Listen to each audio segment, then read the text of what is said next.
It's 5 p.m. and I call to order the March 2026 Board of Trustees meeting. Do I hear a motion to enter executive session?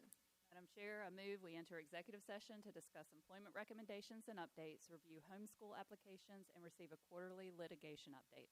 Thank you, Ms. Shealy. Do I have a second? Second. Thank you, Mr. Anderson. All those in favor? Any opposed? And the motion carries. We will now enter executive session.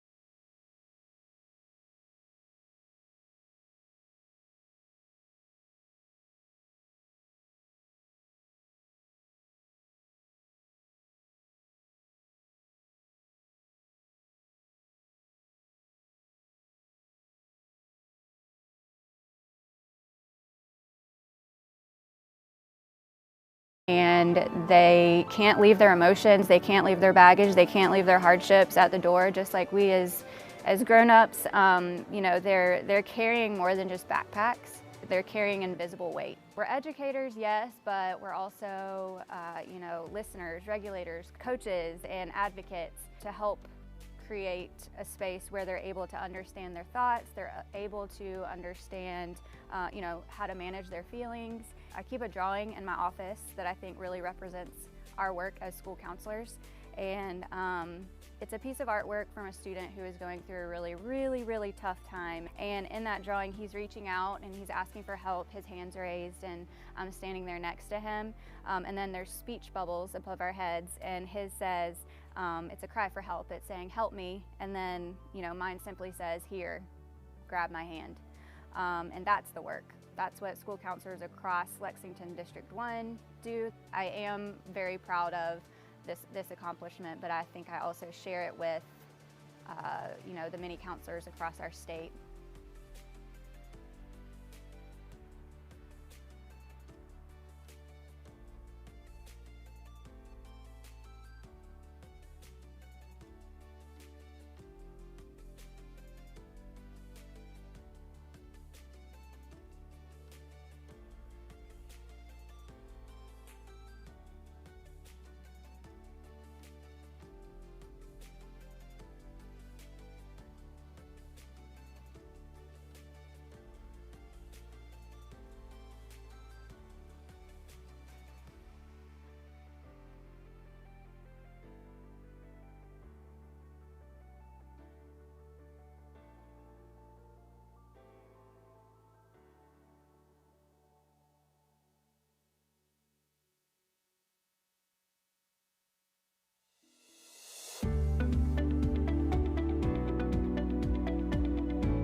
I was shocked. I was shocked to see 900 kids staring at me. I was shocked to see my parents and my husband and my 4-month-old son, Hayden, there.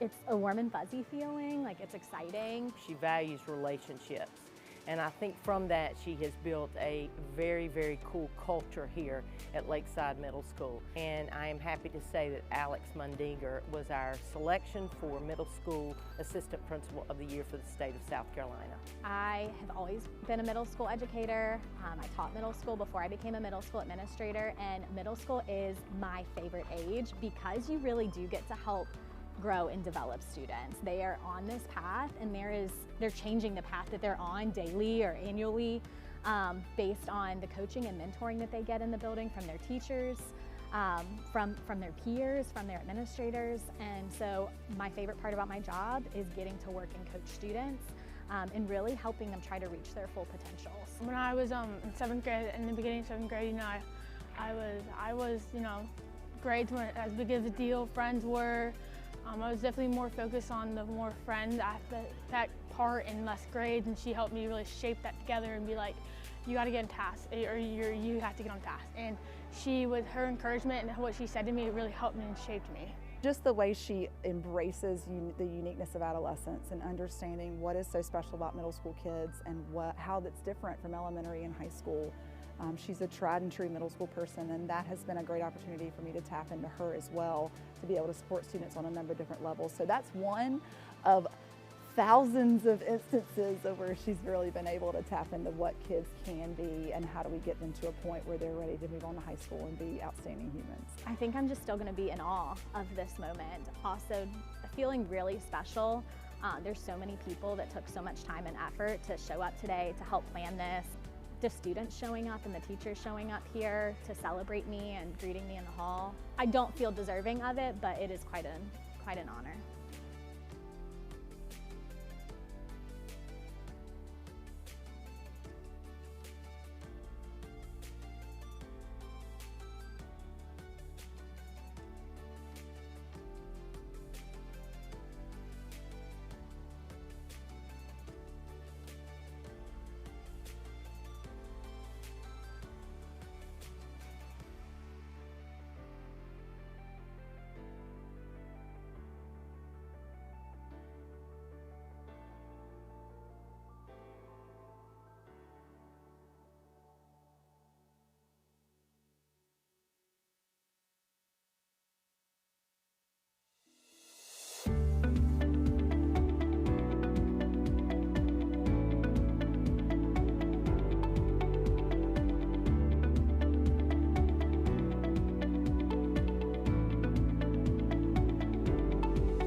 A day in the life of a new principal. Every day is different and every day is amazing. I get to come in and meet new students every day. That's my goal, to get to know everyone, the kids at Gilbert Middle School. You show up every day hoping for the best, and usually, what you experience exceeds that expectation. So trying to get in classrooms, see students, be present, that's always my main goal. Of course, there's other things that come along and we have to throw in the mix, but ultimately being with kids is the best part of the day. The most chaotic, rewarding job ever. So, I don't think that I anticipated all of the things that would be thrown at me, but I've had tremendous support from the district, and I've been able to just learn a whole lot.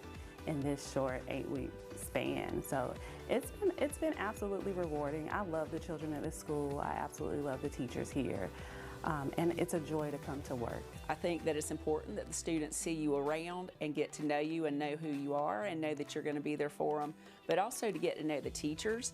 I think that they're going to be more invested in what you do when you're in the middle of what's going on, and just to know what's going on in the classrooms. So when I'm talking to the community members, parents, or anybody else in the district about what's going on in my school, I have a bird's eye view of exactly what I'm talking about. From the moment I came on board at Centerville, it immediately felt like home, and the values that teachers hold here are aligned with my own. And so here at Centerville, we believe that we create the conditions for students to thrive and that we're in control of that, and really leaning into, again, what is best for kids. And so that's what I'm all about. And it's been a great fit since I started.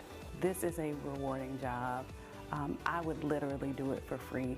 And so even when it's been a long, challenging day, I pride myself in being able to do it again.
When I was in 5th grade, my mom pulled me from public school and I was homeschooled up until graduation. Once we were down here, years later, I actually came to get information about Midlands Tech and want to go, and found out that the high school diploma that I received wasn't good. I started in the middle of November, and I was done with my GED in mid-March. Her journey kind of encapsulates all of the services that we can provide here. So Lindsay joined our program in the 24-25 school year working on her GED. She had a barrier to childcare as something that could potentially limit her access to our program. So we partnered with our folks here in the Family Center with Ms. Ziegler, and she took care of Lindsay's daughter. She would come every day with me, and I would drop her off at childcare. It's just right down the hall. And she absolutely loved it. I remember when I actually finished and got my GED, she was so upset that, we weren't going to come here anymore. Lindsay is a true testimony of what the Family Center does. She is one of many success stories here at the Family Center. Her desire to want to do better for her children and her family is truly inspiring, and it's been amazing in my role to see her. It just shows that with the right support, you can really achieve anything. When you look at the services that we provide, 6 months, I think, is the youngest that they'll take them in the child care center. And then our oldest participant in our ESL and GED program this past year was 73 years old. So you're right, it is a wide gap of community service that we have here at North Lake in adult education. Towards the end of getting my GED, I was already getting enrolled in Midlands Tech for phlebotomy and doing my clinicals. I just love how they can do everything under one roof. You can get your GED or your high school diploma, and then you can come here and start working towards a training certificate or on the academic side towards an academic certificate or your associate's degree. I know that there were so many times that I couldn't have made it over the hump without them. And so I am just so grateful to all these people that have encouraged me.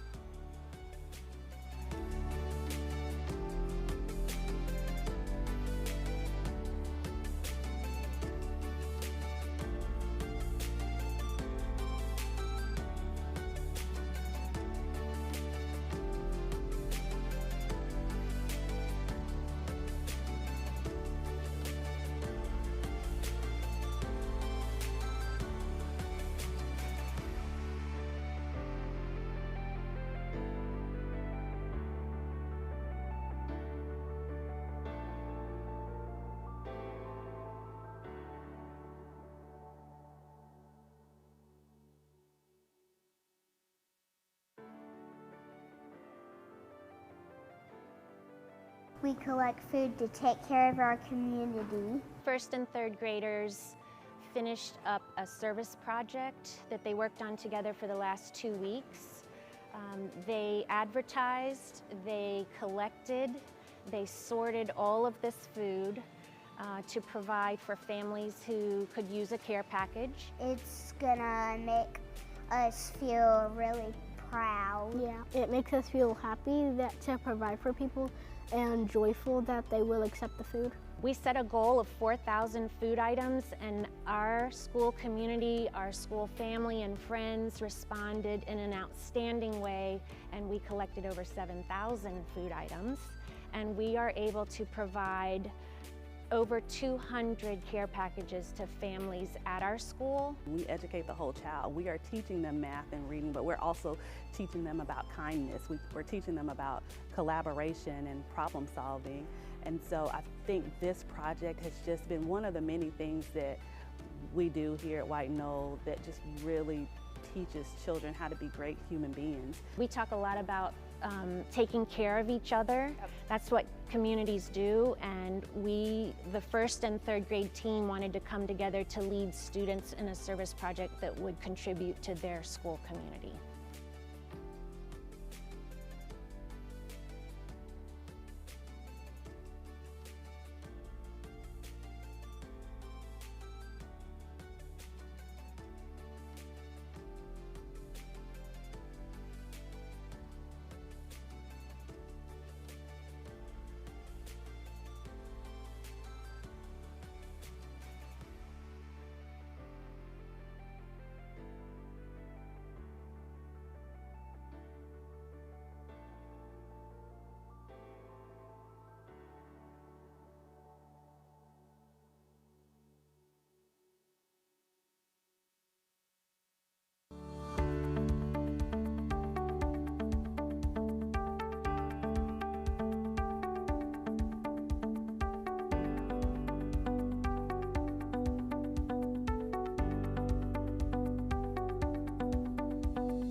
Come be the one who helps our school run smoothly and efficiently. Come be the one who greets students and family with a smile every day. Come be the one who goes above and beyond to help our students and staff succeed. Come be the one who serves me delicious and nutritious meals and makes sure every student is well fed. Come be the one who makes learning fun and makes me love coming to school. Come be the one who makes sure our schools are clean and safe, and the one who makes sure our schools are in tip-top shape. Come be the one who keeps me healthy and safe. Come be the one who greets me with a smile at the bus stop and safely transports me to and from school, and the one who makes sure I get to my game on time. Come be the one who challenges me to think critically and encourages me to never give up on my dreams. Come be the one who makes it possible for all students to learn and grow. Come be the one who supports me in the classroom and helps me reach my full potential. Come be the one who makes our schools a special place.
Here in Lexington 1, we're preparing students to learn, grow, and excel.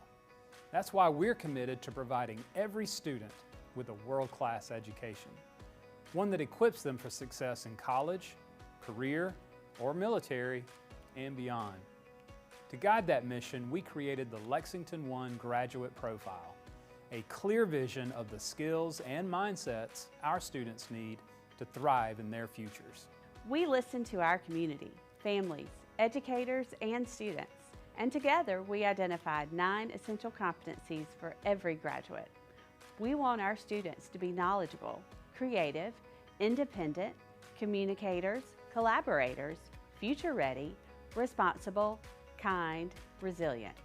These aren't just ideals, they shape how we teach, how students learn, and how we help them grow.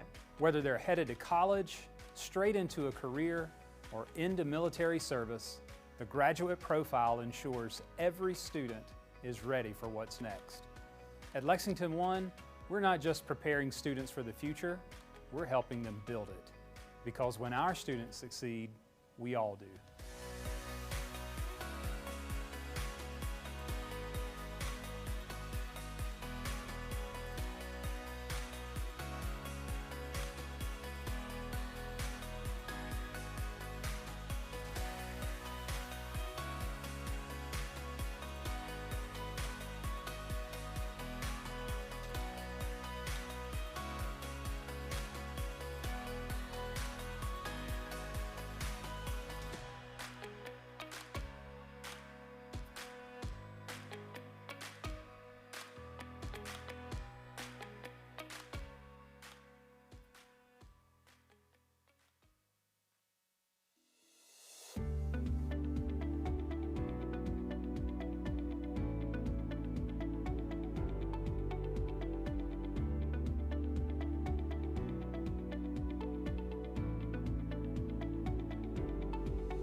Our focus is clear. We're building school communities where every student can learn, grow, and excel. That starts with making sure students and staff feel safe, supported, and confident every day they walk through our doors. Our strong partnerships with local law enforcement agencies are central to our safety efforts. Together, we are building a culture of prevention, preparedness, and protection across every school in Lexington 1. From daily presence in schools to ongoing safety planning, we are actively involved in keeping our schools safe and welcoming. Our students deserve a learning environment that is calm, consistent, and focused. We're united with Lexington 1 in creating spaces where teachers can teach and students can thrive, free from distraction or fear. Our partnership with Lexington 1 is built on trust and shared purpose. When concerns arise, we act quickly and responsibly to protect everyone on campus.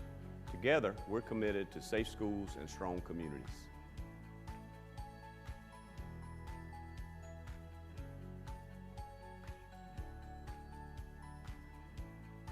When a safety concern is reported, we act immediately, thoroughly, and in coordination with our law enforcement partners. We are grateful for their constant support and for our community's shared commitment to protecting our schools.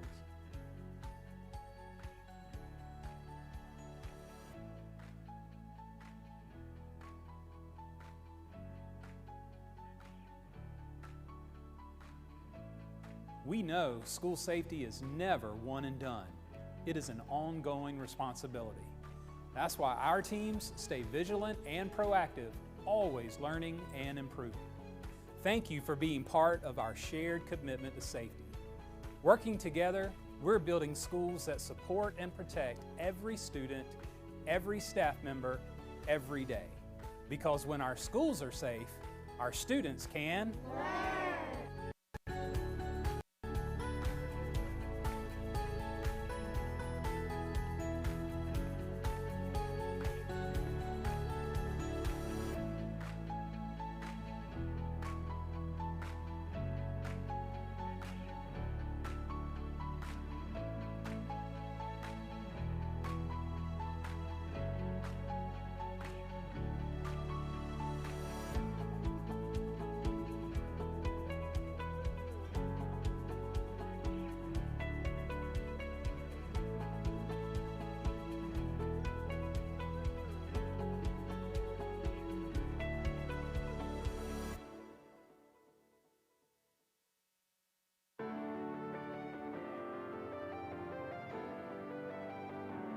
Every day is completely different. You never know what you're going to come into. We get here before most students and teachers do, and we get prepared for the day. Most of the time preparing snack, getting our craft or activity ready for the day, making sure our classroom's in order, and ready for our teacher to do her job and teach the students.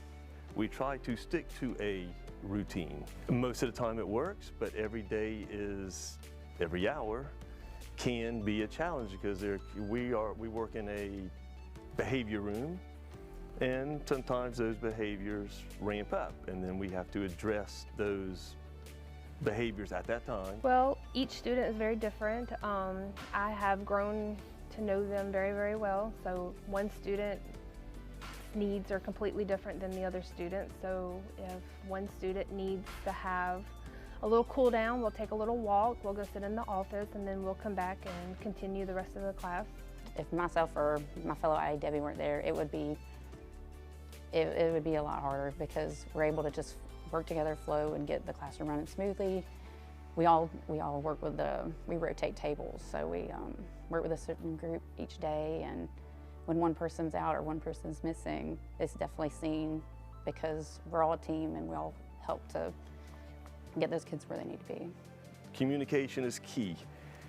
A couple other things that are key is patience. That is patience as an instructional assistant or paraprofessional or the lead teacher. Patience is absolutely key. Another key in my mind is understanding. You have to understand these students. That looks so different from one child to the next. And once you understand, you're better equipped to handle or at least address their concerns, perhaps their issues. You're able to address that in a friendly, sit-down manner where they communicate with you. It's very hard work, but it's very rewarding work. There's going to be there's rough days. Everyone has a rough day. Like, as adults, we have rough days, so kids do too. If they're having a rough time, maybe having a tantrum or something, you can help them work through that, give them some, help them with skills to get through their emotional regulations. But just to see the growth is the best. See where they were when they started school and where they're at is the best part of the job. Very rewarding. It's very hard. At the beginning of the school year, a lot of the kids didn't know me. I didn't know them, but since we are here at the end of May, we have grown closer as a family. It's very rewarding, especially at the end of the day. I have one student that always gives me a hug, always says she loves me, and she can't wait to see me tomorrow.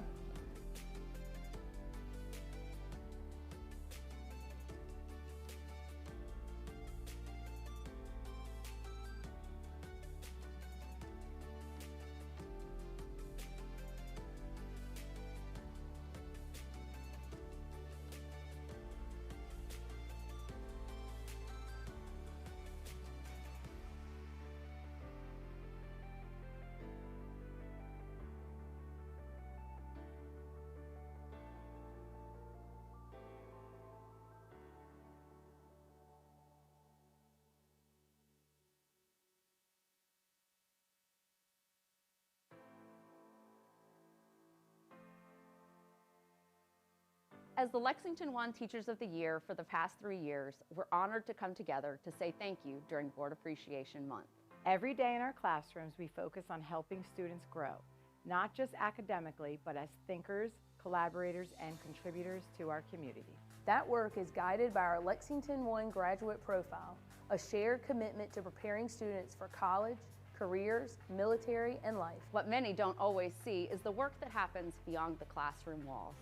Serving on a school board takes time, commitment, and a deep belief in public education, from evenings spent in meetings to thoughtful conversations about what's best for students. During the 2024-2025 school year alone, you came together for 20 board meetings and workshops, dedicating countless hours to discussion, planning, and decision-making. In that time, you've approved hundreds of action items, from policies and calendars to budgets, staffing, and programs, each one shaping the learning experiences of more than 26,000 students across Lexington One.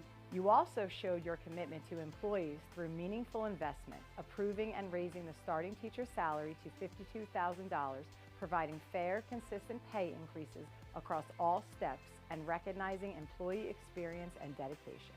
These decisions send a clear message that employees are supported, schools are strengthened, and students are given opportunities to learn, grow, and excel. Your leadership turns our graduate profile from a vision into reality, creating classrooms where curiosity is encouraged, resilience is built, and opportunities exist to learn, grow, and excel every day. Thank you for your service, your leadership, and your dedication to our students. Happy Board Appreciation Month.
Every day students walk through our doors and they can't leave their emotions, they can't leave their baggage, they can't leave their hardships at the door, just like we as grown-ups.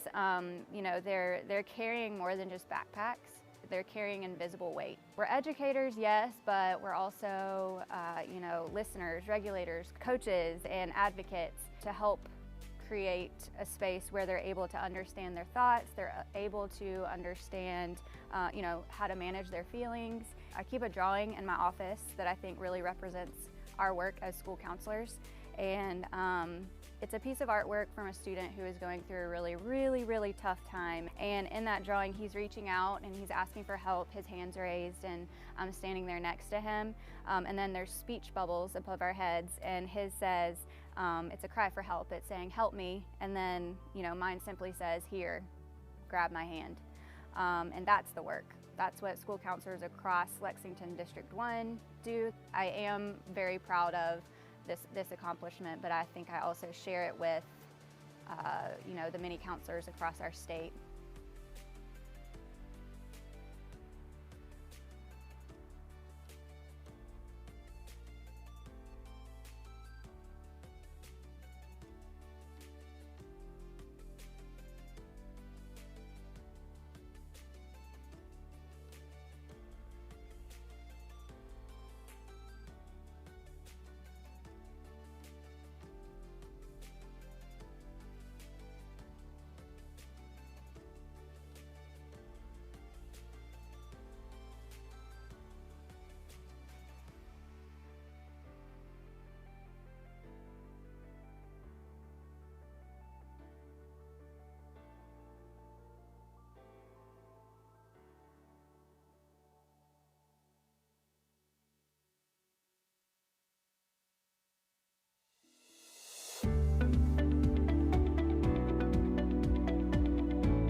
I was shocked. I was shocked to see 900 kids staring at me. I was shocked to see my parents and my husband and my 4-month-old son, Hayden, there. And just, it's a warm and fuzzy feeling, like it's exciting. She values relationships.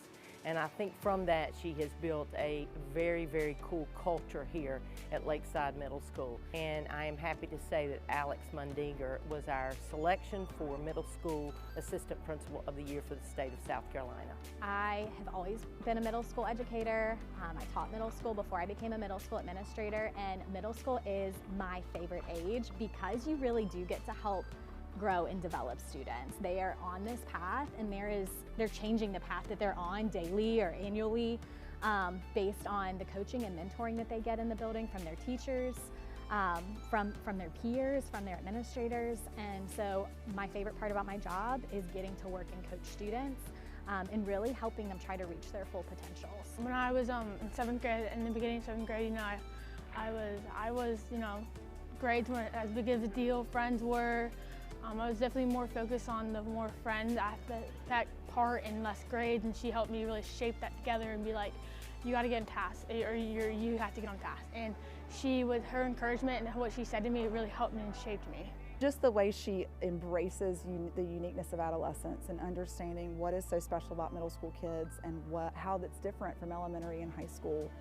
She's a tried and true middle school person, and that has been a great opportunity for me to tap into her as well, to be able to support students on a number of different levels. So that's one of thousands of instances of where she's really been able to tap into what kids can be and how do we get them to a point where they're ready to move on to high school and be outstanding humans. I think I'm just still going to be in awe of this moment. Also feeling really special. There's so many people that took so much time and effort to show up today to help plan this. The students showing up and the teachers showing up here to celebrate me and greeting me in the hall. I don't feel deserving of it, but it is quite an honor.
A day in the life of a new principal, every day is different and every day is amazing. I get to come in and meet new students every day. That's my goal, to get to know everyone, the kids at Gilbert Middle School. You show up every day hoping for the best, and usually, what you experience exceeds that expectation. So trying to get in classrooms, see students, be present, that's always my main goal. Of course, there's other things that come along and we have to throw in the mix, but ultimately being with kids is the best part of the day. The most chaotic, rewarding job ever. So, I don't think that I anticipated all of the things that would be thrown at me, but I've had tremendous support from the district, and I've been able to just learn a whole lot in this short 8-week span. So it's been absolutely rewarding. I love the children at this school. I absolutely love the teachers here. And it's a joy to come to work. I think that it's important that the students see you around and get to know you and know who you are and know that you're going to be there for them, but also to get to know the teachers. I think that they're going to be more invested in what you do when you're in the middle of what's going on, and just to know what's going on in the classrooms. So when I'm talking to the community members, parents, or anybody else in the district about what's going on in my school, I have a bird's eye view of exactly what I'm talking about. From the moment I came on board at Centerville, it immediately felt like home, and the values that teachers hold here are aligned with my own. And so here at Centerville, we believe that we create the conditions for students to thrive and that we're in control of that, and really leaning into, again, what is best for kids. And so that's what I'm all about. And it's been a great fit since I started. This is a rewarding job. I would literally do it for free. And so even when it's been a long, challenging day, I pride myself in being able to do it again.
When I was in 5th grade, my mom pulled me from public school and I was homeschooled up until graduation. Once we were down here, years later, I actually came to get information about Midlands Tech and want to go, and found out that the high school diploma that I received wasn't good. I started in the middle of November, and I was done with my GED in mid-March. Her journey kind of encapsulates all of the services that we can provide here. So Lindsay joined our program in the 24-25 school year working on her GED. She had a barrier to childcare as something that could potentially limit her access to our program. So we partnered with our folks here at the Family Center with Ms. Ziegler, and she took care of Lindsay's daughter. She would come every day with me, and I would drop her off at childcare. It's just right down the hall. And she absolutely loved it. I remember when I actually finished and got my GED, she was so upset that, we weren't going to come here anymore. Lindsay is a true testimony of what the Family Center does. She is one of many success stories here at the Family Center. Her desire to want to do better for her children and her family is truly inspiring, and it's been amazing in my role to see her. It just shows that with the right support, you can really achieve anything. When you look at the services that we provide, 6 months, I think, is the youngest that they'll take them in the Child Care Center. And then our oldest participant in our ESL and GED program this past year was 73 years old. So you're right, it is a wide gap of community service that we have here at North Lake in adult education. Towards the end of getting my GED, I was already getting enrolled in Midlands Tech for phlebotomy. and doing my clinicals. I just love how they can do everything under one roof. You can get your GED or your high school diploma, and then you can come here and start working towards a training certificate or on the academic side towards an academic certificate or your associate's degree. I know that there were so many times that I couldn't have made it over the hump without them. And so I am just so grateful to all these people that have encouraged me.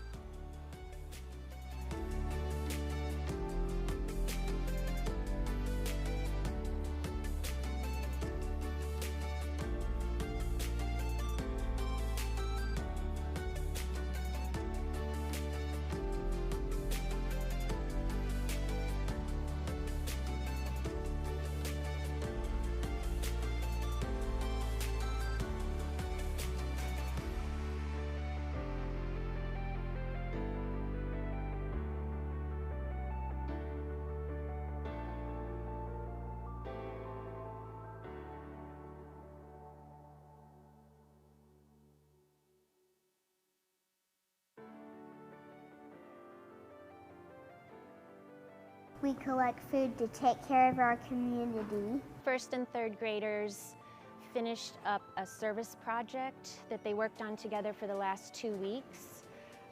They advertised, they collected, they sorted all of this food to provide for families who could use a care package. It's gonna make us feel really proud. Yeah, it makes us feel happy that to provide for people and joyful that they will accept the food. We set a goal of 4,000 food items, and our school community, our school family and friends responded in an outstanding way, and we collected over 7,000 food items, and we are able to provide over 200 care packages to families at our school. We educate the whole child. We are teaching them math and reading, but we're also teaching them about kindness. We're teaching them about collaboration and problem solving. And so I think this project has just been one of the many things that we do here at White Knoll that just really teaches children how to be great human beings. We talk a lot about taking care of each other. That's what communities do, and the first and third grade team wanted to come together to lead students in a service project that would contribute to their school community.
Come be the one who helps our school run smoothly and efficiently. Come be the one who greets students and family with a smile every day. Come be the one who goes above and beyond to help our students and staff succeed. Come be the one who serves me delicious and nutritious meals and makes sure every student is well fed.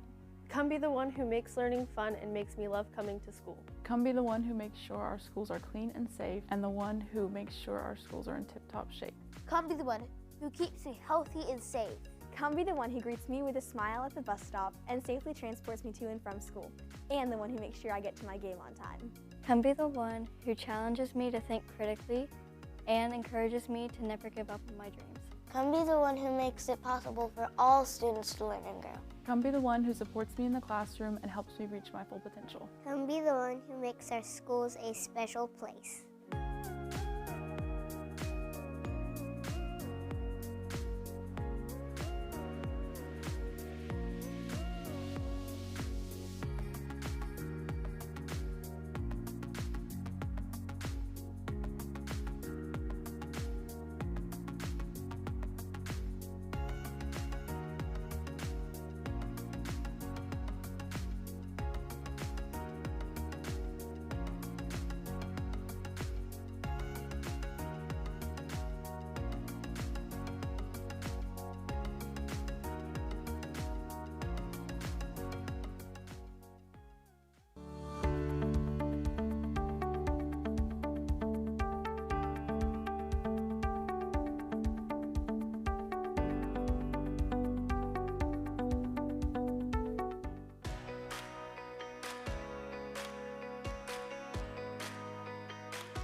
Here in Lexington 1, we're preparing students to learn, grow, and excel.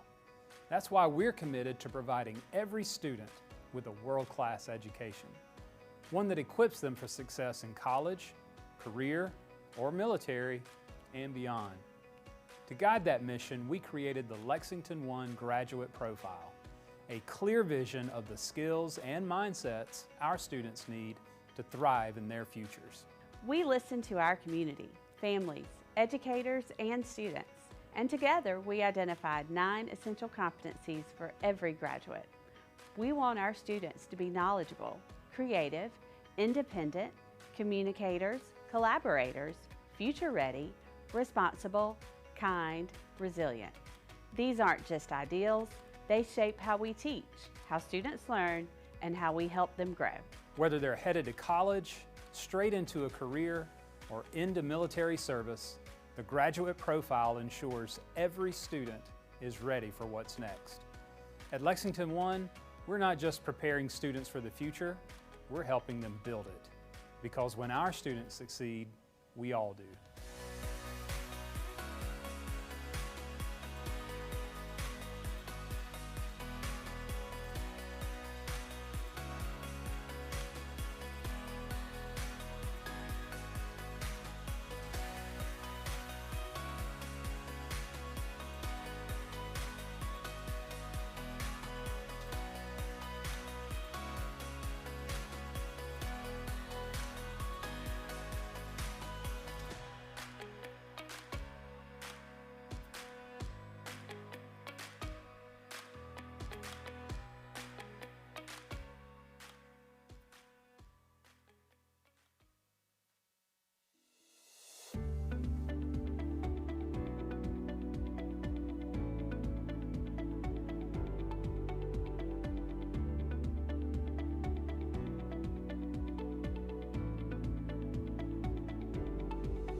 Our focus is clear.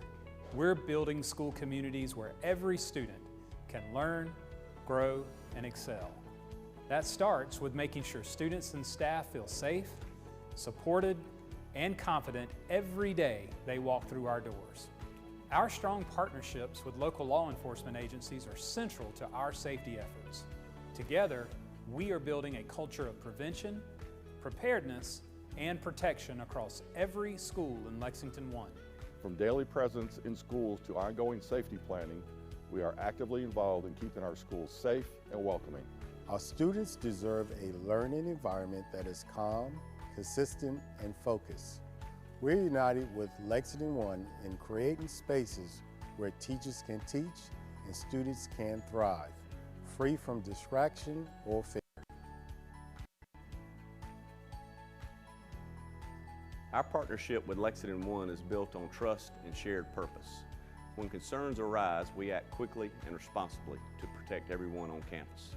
Together, we're committed to safe schools and strong communities.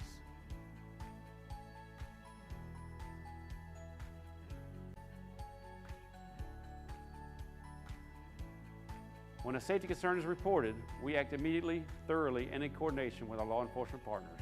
We are grateful for their constant support and for our community's shared commitment to protecting our schools.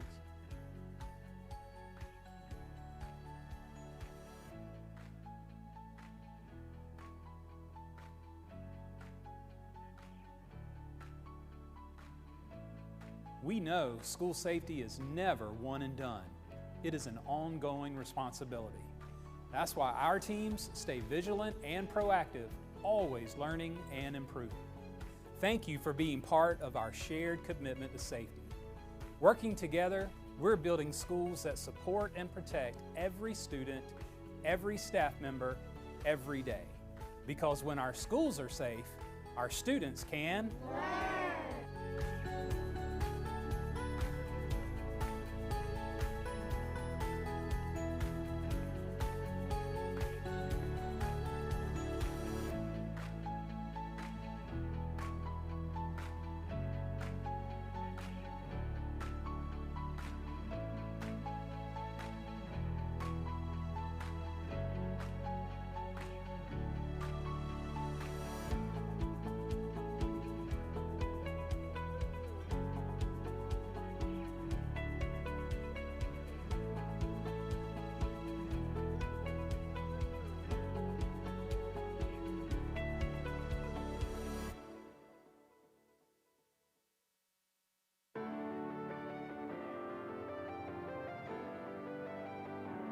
Every day is completely different. You never know what you're going to come into. We get here before most students and teachers do, and we get prepared for the day. Most of the time preparing snack, getting our craft or activity ready for the day, making sure our classroom's in order, and ready for our teacher to do her job and teach the students.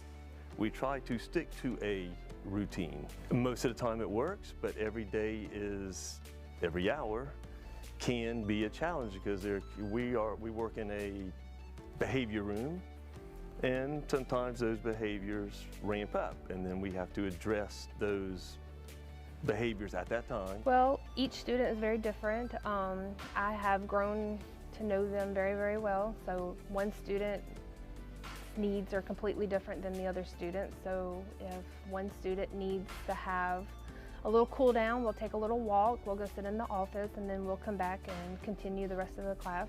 If myself or my fellow IAW weren't there, it would be a lot harder because we're able to just work together, flow, and get the classroom running smoothly. We all work with we rotate tables, so we work with a certain group each day, and when one person's out or one person's missing, it's definitely seen because we're all a team and we all help to get those kids where they need to be. Communication is key. A couple other things that are key is patience. That is patience as an instructional assistant or paraprofessional or the lead teacher. Patience is absolutely key. Another key in my mind is understanding. You have to understand these students. That looks so different from one child to the next. And once you understand, you're better equipped to handle or at least address their concerns, perhaps their issues. You're able to address that in a friendly, sit-down manner where they communicate with you. It's very hard work, but it's very rewarding work.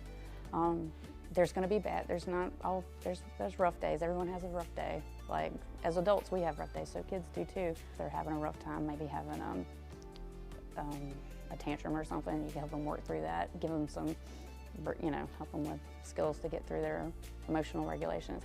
But just to see the growth is the best. See where they were when they started school and where they're at is the best part of the job. Very rewarding. It's very hard. At the beginning of the school year, a lot of the kids didn't know me. I didn't know them, but since we are here at the end of May, we have grown closer as a family. It's very rewarding, especially at the end of the day. I have one student that always gives me a hug, always says she loves me, and she can't wait to see me tomorrow.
executive session. Madam Chair, I move to conclude executive session and return to general session. Thank you, Ms. Shealy. Do I have a second? Second. Thank you, Mr. Anderson. All those in favor? Any opposed? And the motion carries. I call to order the March 24th, 2026 board meeting. The district is in compliance with the South Carolina Freedom of Information Act by notifying the media of the date, time, and place of the meeting. The district tapes the meetings for accuracy in preparing the minutes. I now yield the floor to Secretary Rice. Madam Chair, fellow board members, staff, and guests, please rise and join us in the Pledge of Allegiance and then remain standing for a moment of silence. Allegiance to the flag of the United States of America, the republic for which it stands, one nation, under God, indivisible.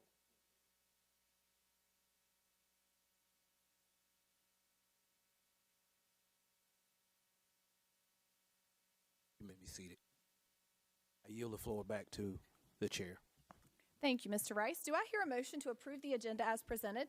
Madam Chair, I move to approve the agenda as presented. Thank you, Ms. Shealy. Do I have a second?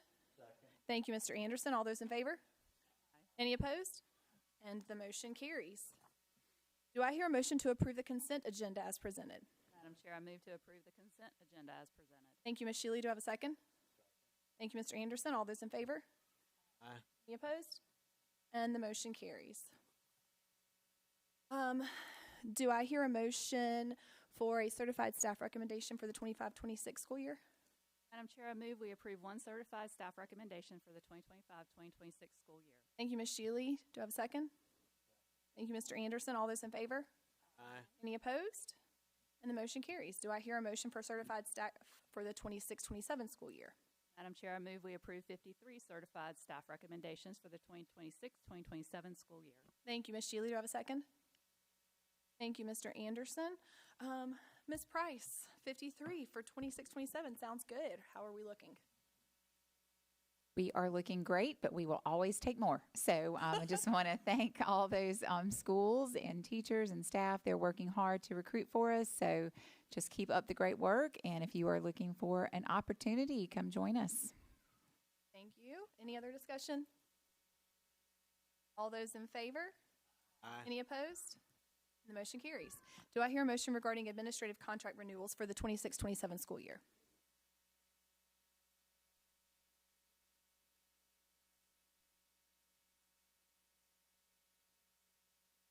Madam Chair, I move to approve 64 administrative contract renewals for the 2026-2027 school year. Thank you, Ms. Shealy. Do I have a second? Thank you, Mr. Anderson. All those in favor? Aye. Any opposed? And the motion carries. All right.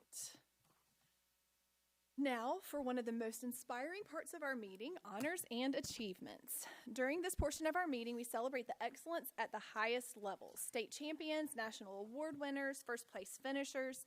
These students, staff, and schools represent the best of Lexington 1. Be sure to grab, I think I have a copy here, your copy of Proof Positive newsletter on your way out. It highlights each honoree and the accomplishments we're recognizing tonight. When we conclude honors and achievements, our honorees are welcome to exit before we continue with the business portion of the meeting. When your name is called, honorees, please come stand at the front with Dr. Price as we share your achievements with our community. All right.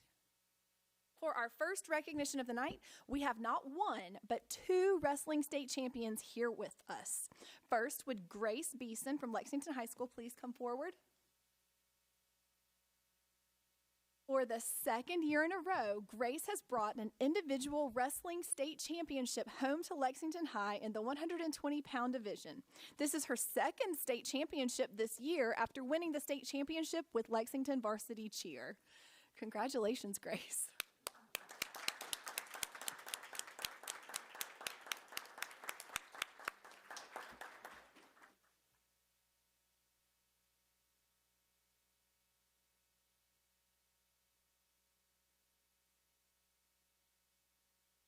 All right, next would Kara Shipman-Lutz please join us up front. Kara wrestled up to the 190-pound category, giving up 30 pounds to her competition, South Carolina High School League Girls Individual Wrestling State Championship, and walked away with River Bluff's first state championship in its women's wrestling program. These awards are a testament to your hard work, training, and discipline. Congratulations to you both on these amazing accomplishments.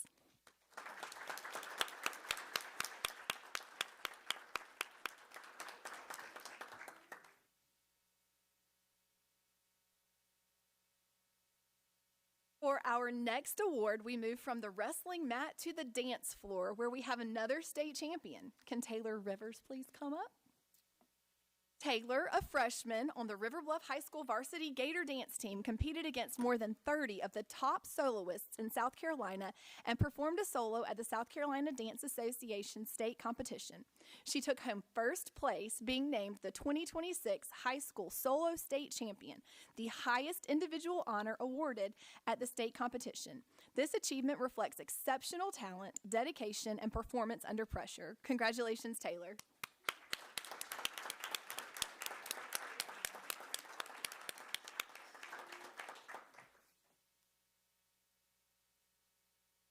All right, next up, we had 3 River Bluff High students receive top honors at the Chinese Language Association of Secondary Elementary Schools, or CLASS. Can Pei Luan Yue Wang, Ke Ying Li, and Wai Chen Wang please come to the front? These students' essays were submitted among 700 entries nationwide in the highly demanding Heritage and Immersion track. They demonstrated not only linguistic proficiency, but also critical thinking on emerging global technologies. This honor is a strong validation of their program's differentiated instructional framework. Congratulations to you all on this incredible achievement.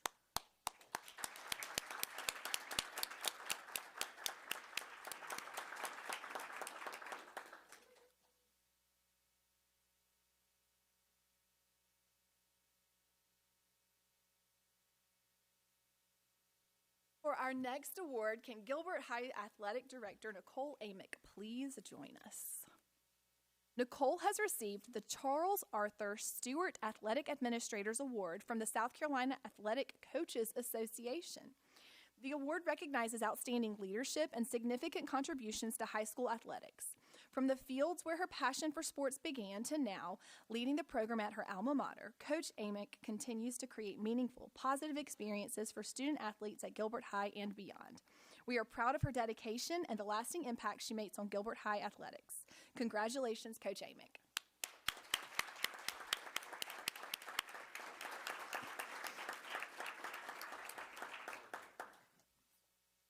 For our final award of the night, we would like to recognize White Knoll High Principal Nicholas Pearson. Please join us up front. Oh, gracious. Well, maybe we'll take a little point of privilege. Well, I'll just tell you. Principal Pearson received the 5A Principal of the Year Award from the 2025-2026 South Carolina Athletic Administrators Association. This award recognizes Mr. Pearson's strong support for students, student athletes, and school athletics programs. High school athletic programs help students build teamwork, leadership, and school pride. This honor pays tribute to Mr. Pearson's role in creating opportunities for students to learn, grow, and excel both in the classroom and in sports. Congratulations, Mr. Pearson.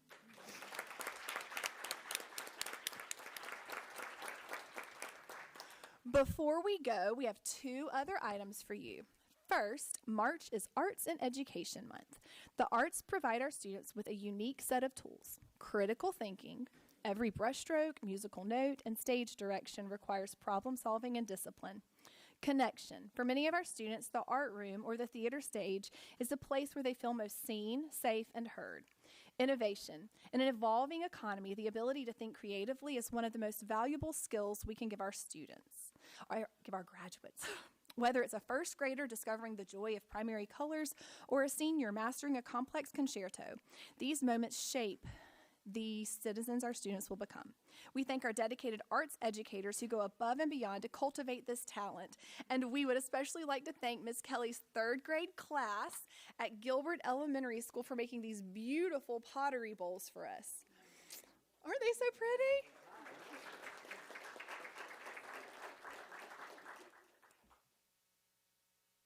Before I read my last thing, this is Principal Pearson from White Knoll High School. Woo!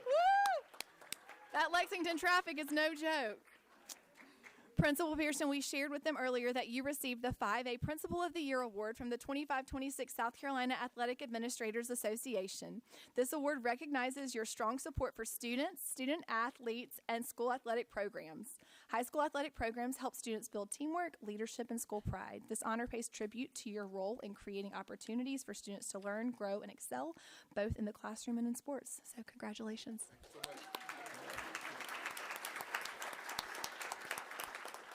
I think that was planned. I really do.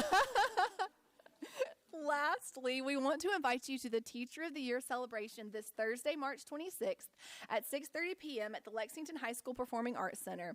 It's a night that's truly out of this world as we celebrate our school-level Teachers of the Year, the educators who spark curiosity, guide students through new galaxies of learning, and inspire them to boldly explore their futures. The evening will culminate with the announcement of the district's 2026-27 Teacher of the Year.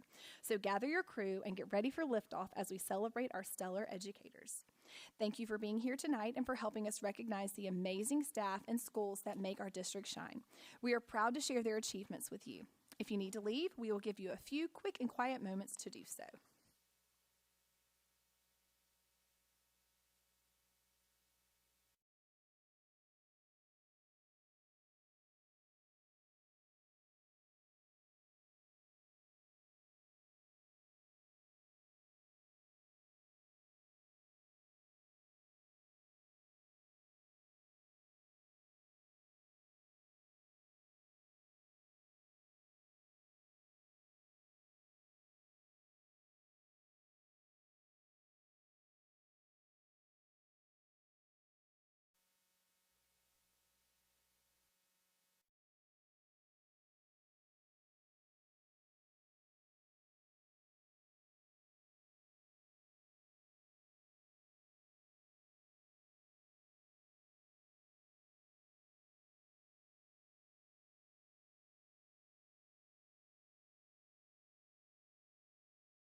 Or uncomfortable addressing the board in person, you may reach out to the board by email, telephone, or mail.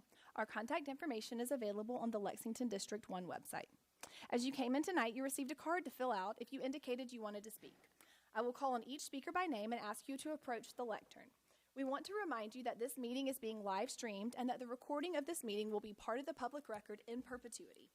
You may comment on agenda items, school operations, policies, and programs. You may not speak about or name specific individuals, whether students or school or district staff. Failure to follow this rule will result in loss of the opportunity to speak. The board will not reply to your remarks nor take any action during the board meeting in response to your comments or questions. You may address the board for up to 3 minutes. If you have any handouts for the board, please give them Ms. Halliday in the back of the room and she will distribute them. Please do not clap or make any comments either while an individual speaks or after he or she finishes. Our first speaker for the night is Marissa Barnwell.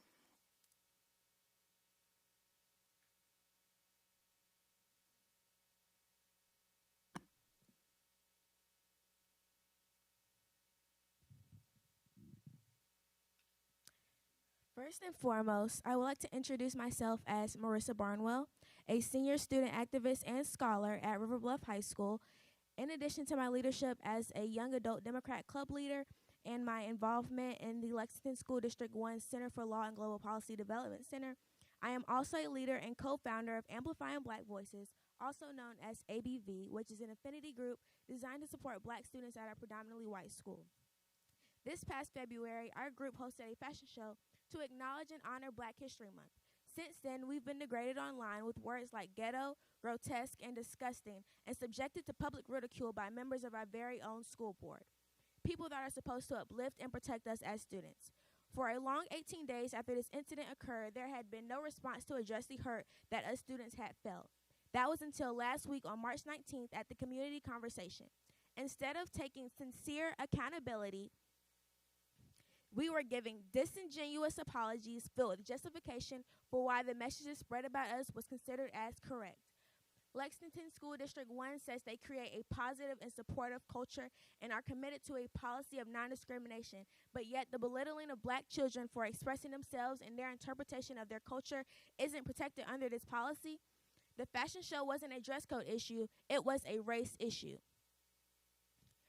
When cheerleaders wear short skirts at games and pep rallies, there is no outrage. When male actors wear tight leggings during theater performances, there is no outrage. Even at River Bluff's other fashion show called Recycle Runway, dress code is not followed and there is no outrage.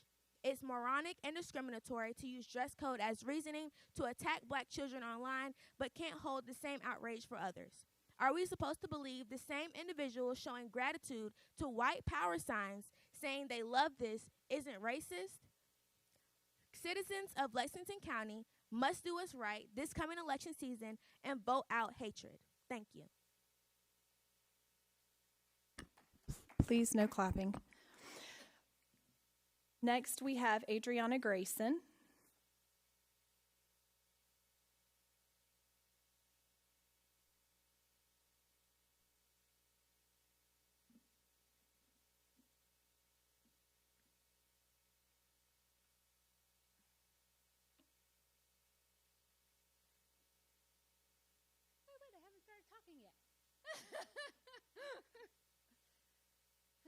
Sorry, I'm nervous. Okay.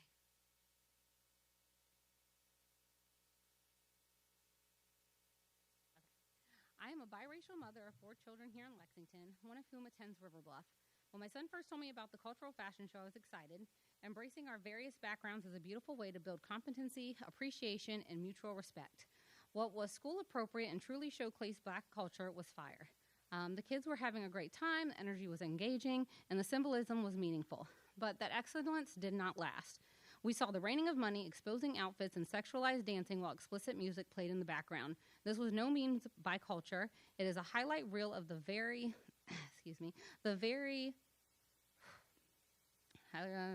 various stereotypes that black individuals fight against every single day. It's insulting to our heritage. I reached out personally to staff, board, and the superintendent. The principal and district representative said they would only talk to me about the matter in person, where they apologized, admitted it was in poor taste, and many mistakes were made. One board member, not the one that's being targeted, wrote to me saying, "I felt as though it did anything but celebrate black history, and I'm so sorry it took place."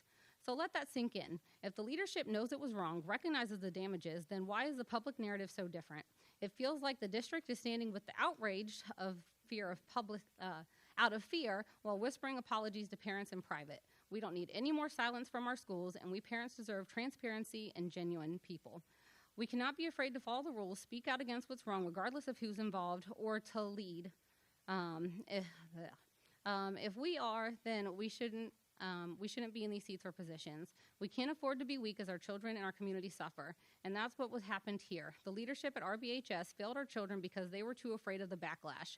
We've had one person speak publicly in our entire district, and the response says, "Oh, a white woman can't know my culture."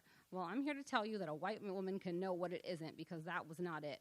Sure, someone used the word ghetto, but I'm sure she regrets it and has learned a lot from this experience, but that should not be your main concern. The fact is, the school staff allowed our children to do, say, and act however they wanted, led them to showcase and educate an entire school that this is black culture, solidifying stereotypes and setting them up to be an embarrassment in our community. Then to add insult, they're letting the kids take the fall for the event. Kids are going to be kids, and that's why we have teachers and administrators to guide them, and those people should be taking responsibility for failing them. There were so many opportunities for them to step up and step in, but they did not.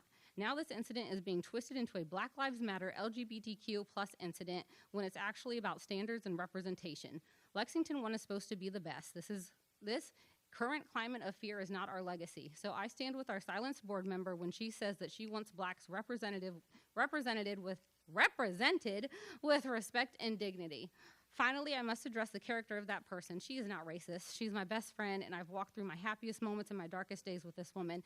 There's a level of trust that speaks louder than any political narrative. Her and her husbands are even named the guardians of our children. So to question her motives and allow her to be a target of a manufactured race war is a shame. She's a straight shooter, but she is genuine, loves serving our children. Thank you, Ms. Grayson. Thank y'all.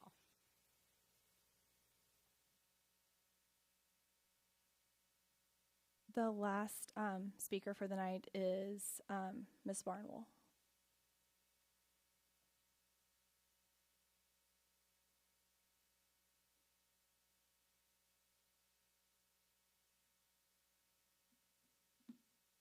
Good evening.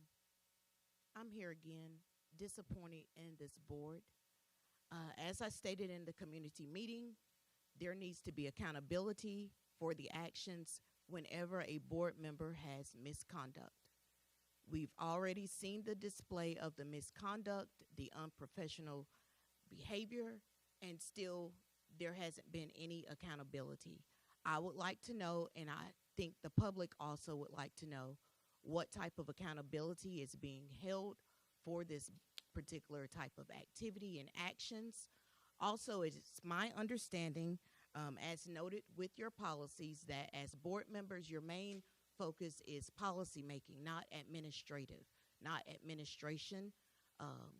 Instead, it seems like board members have their roles and duties confused as to what they're supposed to do in regards to uplifting, protecting students, as well as policy making.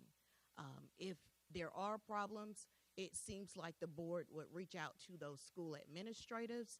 Instead, there's a display on social media, which I think is definitely the wrong place to handle an issue, which was the misconduct of this board member. Discrimination in Lexington School District 1 will not be tolerated. White supremacy should not be welcomed, and it shouldn't be accepted. There should not be any excuse for that type of behavior. Regardless of what a person may have been, their actions always speak louder than words. And we've all seen the actions, and we saw exactly what they expressed and felt. I also would like to say that as a tax-paying citizen, maybe instead of focusing on a fashion show, what about the audit? Where are those findings? What happened with the unaccounted funds? When is that going to be addressed? As a taxpayer, I would like to know where our funds are going, and when there's an audit, if there are findings saying that there are misappropriations, I would like for that to be addressed. Also, as a mother, a parent, a professional, I would like to see accountability. Has there been any complaints filed by the board members yet in regards to any type of misconduct by board members? Or are we just trying to sweep this under the rug again, as so many other events have occurred? I would like to know, why is it that black students in Lexington School District 1 are always treated unfairly? It seems that they always have complaints. They're always giving a stronger, higher standard of discipline than anyone else in this school board. Why is that? These are all my opinions, and I would like answers as well. Thank you. Thank you, Ms. Barnwell. All right. Moving on to new business for the night, I will turn it over first to Mr. Clark Cooper to introduce our guests. Yes, ma'am. Thank you, Madam Chair. Tonight we do have the final facility study presentation from our contractors with McMillan, Pasden, Smith.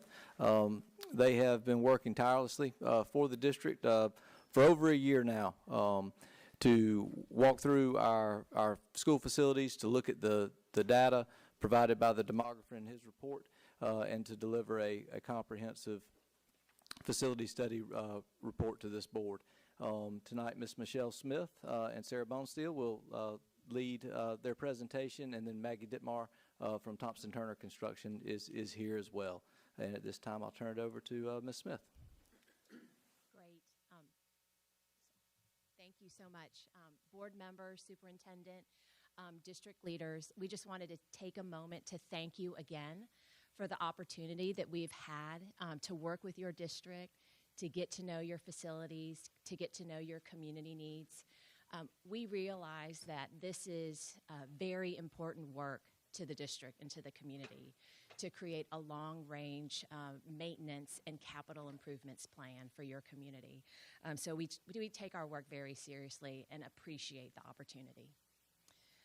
Just to touch on this agenda, our long-range facility plan includes capital project recommendations to satisfy the growing needs and capacity needs in your district. We did review the demographic report that was previously provided to the district and incorporated that into our recommendations. We also have a list of maintenance projects in order to maintain your existing assets. Maintaining your existing assets is very important to incorporate in the plan as the body of assets and properties grows and needs to be maintained over time. And then we realize that funding and assigning priorities to these projects in the plan is important. So just to remind you a little bit about our process, it's a 3-part process. We spent a lot of time in the discovery process, physically walking the facilities, led by our architect, Sarah Bonesteel. She led the team to review all of your properties, over 4 million square feet. We took into account physical conditions, information from district leadership about your maintenance records, as well as existing plans and records for the facilities. Through that process, we also took into account the information provided by the demographer. We analyzed every facility in terms of capacity and utilization and incorporated that into our process. And now we're really in this 3rd stage of improvement. We have recommendations that we will bring forward tonight, but those are still, still in draft form, still need some just community input, board input as well. And so that is what we've brought forward to you this evening. And I'll turn it over to Sarah to walk us through the maintenance plan. Okay, so last time we talked more about the maintenance needs at the school, so I wanted to give you guys a brief snapshot here. We were looking at the number of instances last time, so I wanted to give a comparison of one of the newer schools versus one of the schools that had the higher number of issues reported. So you can see the floor plan there of us walking through, and every single little check mark there is a tag of something that we noted in the field. We looked at the 1s through 3s last time, but this is a snapshot of everything that goes on there, so you can kind of see the newer school obviously has a lot less needs going on. Launchpad, our reporting software that we use, this was what you guys briefly saw last time as well, that ran down the differences between the instances in the donut chart and the instances in our behind-the-scenes reporting. So I wanted to give you guys a little screen grab here of, this is one of the schools, one category that I decided to take a selection of. This category actually has 36 instances of wall damage was what I chose. You can see how that averages out to the right there to just be an overall 3. So when we were looking at the difference between the numbers in the donut chart and the numbers in the large maintenance report, that's where the difference in those comes. So this time we included those 4s and 5s, so you can also see the blue and the green that comes out into those charts. So starting with the Gilbert cluster, you still have that maintenance score that was up there last time. That was that 2.8 that we talked about. Every single school here is going to have the total score as well. That's going to be every rating 1 through 5. That includes your goods and your perfects as well this time. So you can see that the donut charts on the top right have also been updated to include a more holistic score of each school. I don't want to run through those for every single one, but that's the difference between last time's slides and this time's slides. The recommendations have mostly stayed the same. So next is Gilbert Elementary. Again, you can see the difference between the maintenance and the total score. Gilbert Middle School. Gilbert High School. And then what we want to focus on more today are the scenarios and options that we thought through for every single cluster. So this is one that we talked about previously, where there would be a new Gilbert Middle School. We would repurpose both of the elementaries in this cluster to be a primary, being pre-K through 2. Repurposing the existing middle school to be an upper elementary, and then significant additions to Gilbert High School to handle the capacity increases. The cost budgets, again, I want to remind you on the bottom, are all very much dependent on the feedback and what direction everybody decides to go, so those numbers are also fluid, just like this potential plan is. The other one for this, it was brought up potentially looking at doing a new high school instead of a new middle school. So here there would be a new Gilbert High, still repurpose the existing elementaries to be a primary, repurpose the existing middle to be an upper elementary, and then turn the old or current Gilbert High School into a middle school. Next we have the Pelion cluster. So starting out with Forts Pond here. You can see the updated charts and scores as well. Pelion Elementary School, Pelion Middle School, the old Pelion Middle School, and Pelion High School. And again, those recommendations on the individual slides have stayed predominantly the same. So here for capacity, we're still looking at a scenario of potential additions at either Pelion Elementary or Forts Pond. Forts Pond being really where the capacity concerns are, but it's still in flux for who would potentially get that addition. Then we go to the White Knoll cluster. Starting off with Carolina Springs Elementary School, and those updated scores and charts as well. The Carolina Springs Middle School, Deerfield Elementary School, Red Bank Elementary School, Saxagatha Elementary School, South Lake Elementary School, and this is one that we obviously talked about last time as well, being one of the newer, so just to highlight the difference and when you include those goods and perfects, the vast difference in the number that you see there. White Knoll Elementary School, White Knoll Middle School, and White Knoll High School. This scenario as well is kind of just a one scenario go at it, being a classroom addition at both Deerfield and at Carolina Springs Middle School. The capacity concerns in this area aren't as great as some of the others, so it would just be 2 additions here. And we have the River Bluff cluster. Lakeside Middle School is another one of those. That's one of the newer, so you can again see the difference in the scores and the donut charts of instances. We have Meadow Glen Elementary, Meadow Glen Middle, Midway Elementary, New Providence Elementary, and this is the one that had the example at the beginning with all of the instances on the floor plan. Oak Grove Elementary School, and River Bluff High. So the scenario here that we were considering is doing additions at Meadow Glen Elementary, Oak Grove Elementary, River Bluff High School, and then doing a new elementary school. We did previously discuss the potential for doing additions at every campus. It's not really feasible, so we've also discussed doing a new elementary school, site to be determined. So that one's just kind of floating out in the area there. Then we have the Lexington cluster. And again, Beechwood is another good example of one of the newer campuses, and the difference there at 3.7 is a great score. We have Lake Murray Elementary, Lexington Elementary, Lexington High, the existing Technology Center, Pleasant Hill Elementary, Pleasant Hill Middle, Rocky Creek Elementary.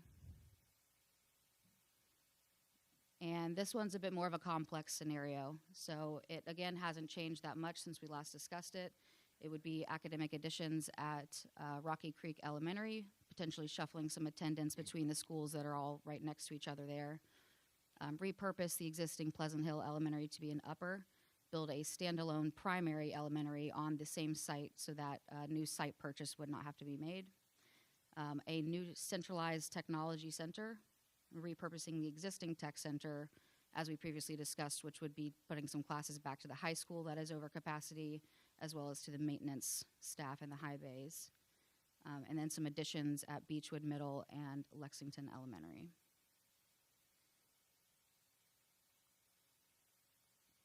And then we have the alternative facilities.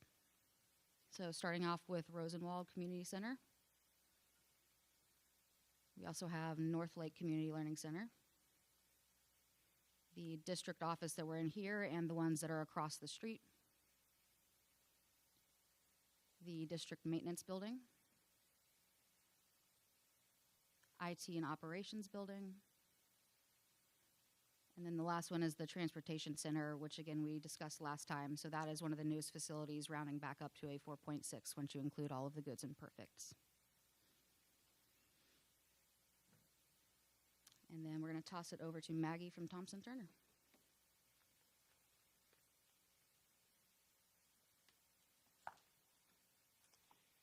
Again, we've reviewed this a few times now, but just to reiterate, there's a lot of variables that go into putting together pricing, especially at this early stage and trying to predict 5 and 10 years out.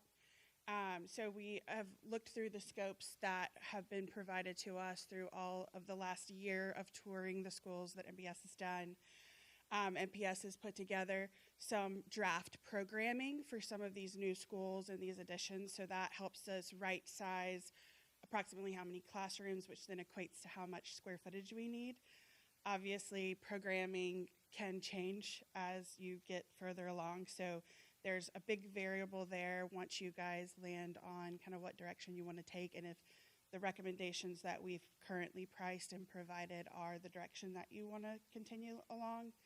And then also the timeline affects how much escalation we have to carry to get you through that 5 and 10 year timeline. So again, this is just an annual inflation chart using the Turner Building Cost Index. And so we see a lot of fluctuation annually on what that inflation rate can be. So what we have done is carried an average of 4% per year.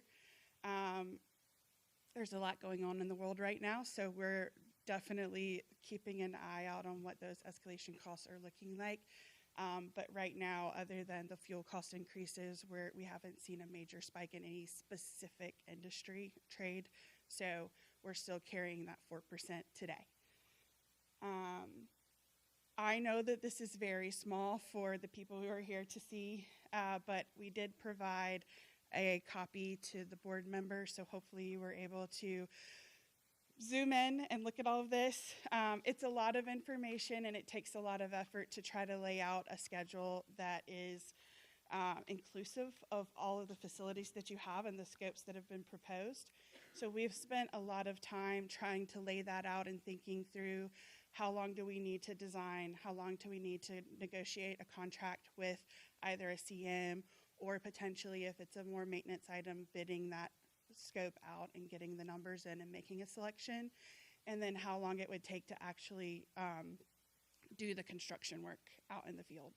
So what we've done is for every school, all of the recommendations have been laid out on this timeline, and then the escalation applied according to where it currently sits on this timeline. So if for whatever reason a project shifts, escalation would change and we would have to update that cost for the budgets. We actually provided 2 different schedules. The first schedule that we provided that you guys got earlier is a 5-year capacity, capital, and maintenance plan.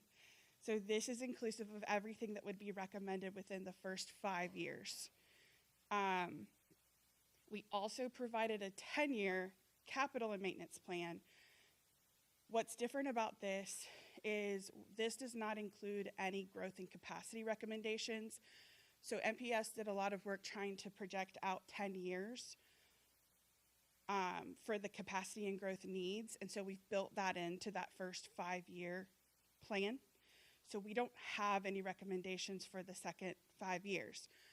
What typically happens in a program like this is that once you figure out what kind of funding you're going to be able to have, any projects that are not able to be funded within that year 1 to 5 would push out here, and so you would start to see this get filled in accordingly. If you're able to fund all of the projects that are currently proposed in the first 5 year, you would do another facility study 5 years from now, project out 10 years, and pick up any new projects that you would need. The other piece to this is you'll notice that the renovation scopes specifically are, they didn't change from the calendar year capital program 5-year and the 10-year program. That's because everything that was noted in the facility study as a 1 through 3 maintenance item, we would expect to be done in years 1 through 5. I know this is a lot of numbers. So all of the maintenance items that were assigned a value of 1 to 3 we have assumed needed to be addressed within that first 5 years. So while that did carry through to the 10-year program, we have not projected out the needs for years 6 through 10 renovation-wise. We have projected out the needs for your larger scopes for HVAC and your scopes for roofing, because we're able to project that a little bit more accurately across a 10-year plan with the information that your facilities team keeps on the warranties that you have on your current roofing and HVAC equipment and materials. So those are the two big deliverables. Again, as you guys look through this and kind of hone in on what your final plans are and what you want to see in your final output, these things can shift around and we can adjust the pricing accordingly. But it gives you a good snapshot of what that 5-year time frame would look like, and then trying to project out future needs across 10 years.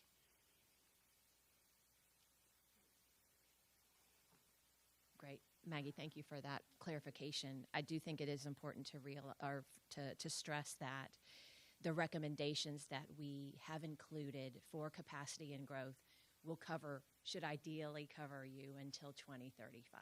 So that is that is not just for growth and capacity for years 1 through 5. It really is to that 2035 level. So thank you for pointing that out. So here we are. We have taken all this input. We've looked at your existing capacity. We've taken the facility conditions assessment, and we've put this into this plan, taken into account programming by our team, educational programming, space programming, and the cost estimating provided by Thompson Turner. And this draft output, as you can see, includes the maintenance renovations to address those deficiencies scored 1 through 3. It does include additions and new facilities to satisfy growth and capacity. So from that, we have created a draft of this 5-year plan and a projected 10-year maintenance plan. And truly, we would like board and district leadership feedback. The plan does need community feedback in order to become a finalized plan that the district and community can support and move forward. And I think Clark will address our next steps. Thank you. Yes, ma'am. Thank you. And I know a question that I think the board has kind of asked after each workshop as we kind of get through new additions and new construction or get through the capital projects and maintenance. Okay, so then what do we do next, right? So this outlines really what the next year looks like, and this is what we do next. I guess as you look at it, we've been studying for the last year. Demographic study, facility study. We've been in the study phase. This spring, throughout the summer, we go into the planning phase, taking this information and developing as a administration with feedback from the board, with help from our contractors, our initial 5-year and 10-year facility plan. That's what we'll be doing. We mentioned before in those projects, we started walking campuses over a year ago. Well, we've been doing capital projects all along the way, and I referenced the security cameras that were appearing on many of the elementary schools. Those are projects that are being done. So a part of this plan is to continue to clean up, to remove the items that have already been completed, to remove the items that we already have budgeted and are scheduled for work, like the White Knoll High School turf field that will be done this summer, to continue to clean up and refine that list. Also, a big part of that work, April through July, prioritization. We've asked our contractors, and what they have provided is a comprehensive plan with feedback from district staff, from school staff. It includes needs. It also includes wants, and we've got to prioritize those. So again, that's part of that April through July work to clean up and refine the plan and to prioritize the plan. Also, something that is important, and I think you see it on that program schedule. If there's a new build, it's not a snap your fingers and it's there. We're talking a couple years out on some of these major additions or these new builds. So something else that would be important, if it's the board's will, is if there's any direction the board wants to give the administration regarding looking at land possibilities in any attendance area, that would be something we would move forward with upon direction. and that would be something that also could take place, in the coming months as we continue to gather information. As we move out of the summer into next school year, again, we were studying, we're planning, then it becomes we continue to plan, but it's about feedback. Attendance area meetings will be held in each attendance zone, so constituents, students, staff, parents, community members can give their feedback on the initial plan. Ms. Roof spoke at the first board workshop. We got to give them something to respond to versus open-ended to get the best feedback possible. So we'll continue to do those feedback sessions, surveys, and that's really the theme of the fall. Then as we move from fall into winter and almost to about this time next year, it's taking that feedback, continuing to work as an administrative team with our contractors, with the board, to refine our plan, make edits, and update it based on that feedback, and present a final version of a 5- and 10-year plan for the board to consider for adoption. And then at that point, the board would consider what type of funding possibilities there might be to make these things come to fruition. Right, board, yes. I've got several questions, just as a follow-up, if you'll bear with me. But slide 5, you don't necessarily have to go back to it, but it showed the maintenance dashboard. Is that a live dashboard? It is. So for the district. So the Launchpad is actually a proprietary software that our company has developed so that it is offered to the district as a tool. And it is a live record of all of the deficiencies that we have captured. So the plan with all of the locations of the deficiencies located on it, it is a list that is captured in that software. And at any time, the district can print off a list of what deficiencies remain.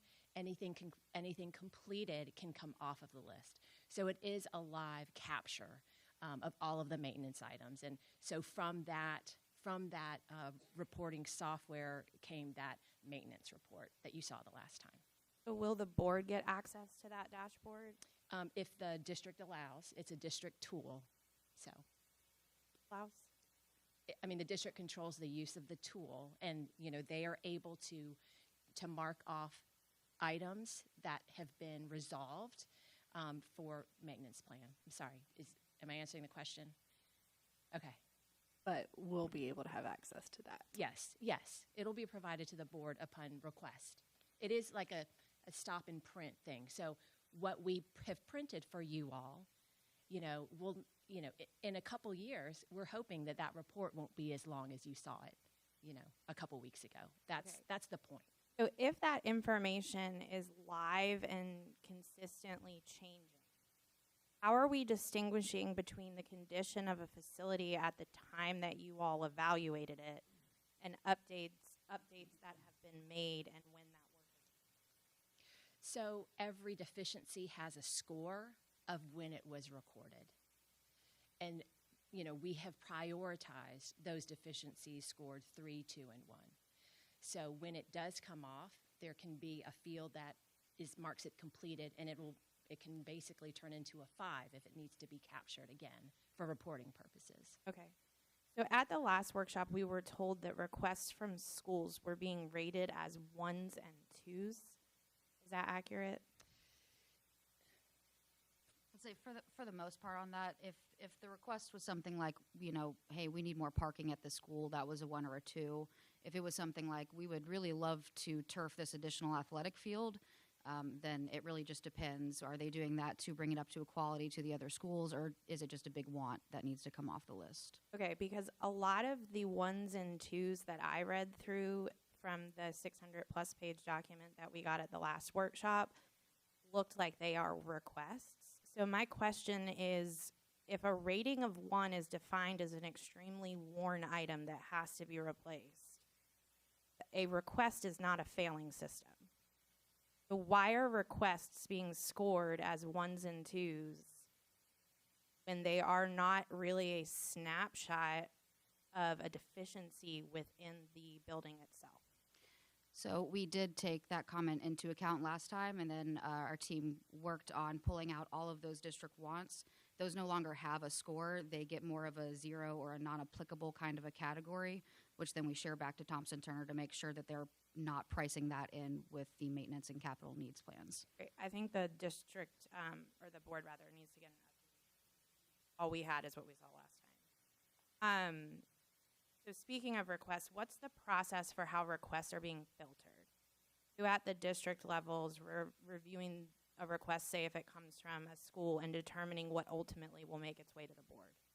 That is our next phase of work this spring, is to look at those and then to assign a priority, and then that will be part of that initial 5 and 10-year draft that you will see. So you will see the priority that we've assigned to it, and obviously we'll be able to give feedback based on that.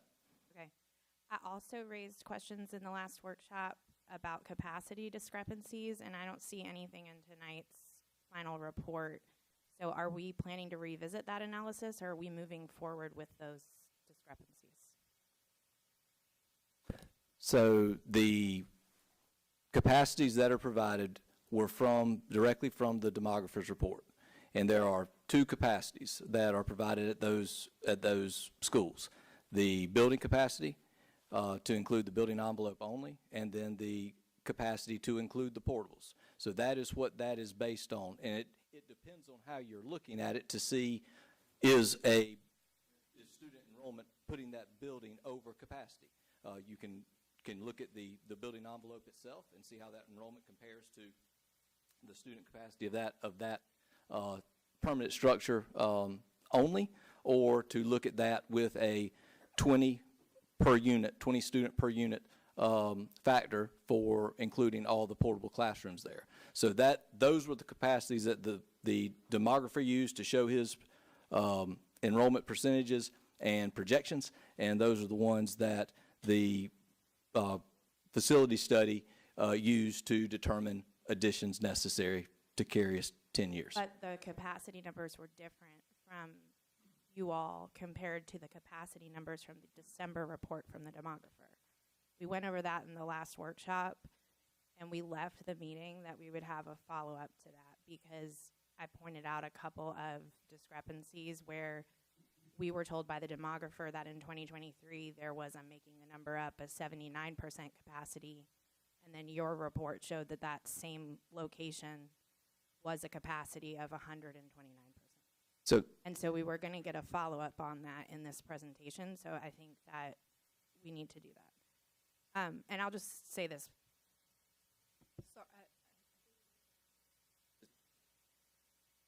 I just think we need an update writing on capacities, because we're talking about, so we spent close to $1 million on these studies between the facility study and the demographic study. Looking at these numbers, over the next 5 years, the district's facing nearly $1 billion in growth and maintenance needs. It's about $100 million a year. And our capacity numbers are not correct from what the demographer said and what you all said. So I'm not comfortable moving forward with this as a final project that we're going, like if I was studying for a test, and this was the book that I was studying from, I would be concerned that when I got into the test, that I wouldn't have all of the right information that I need to make really informed decisions. So my suggestion and my ask is that the board have a follow-up work session between now and the next bullet point step on this list as follow-up, because there's a lot to flush out that's just not really clear.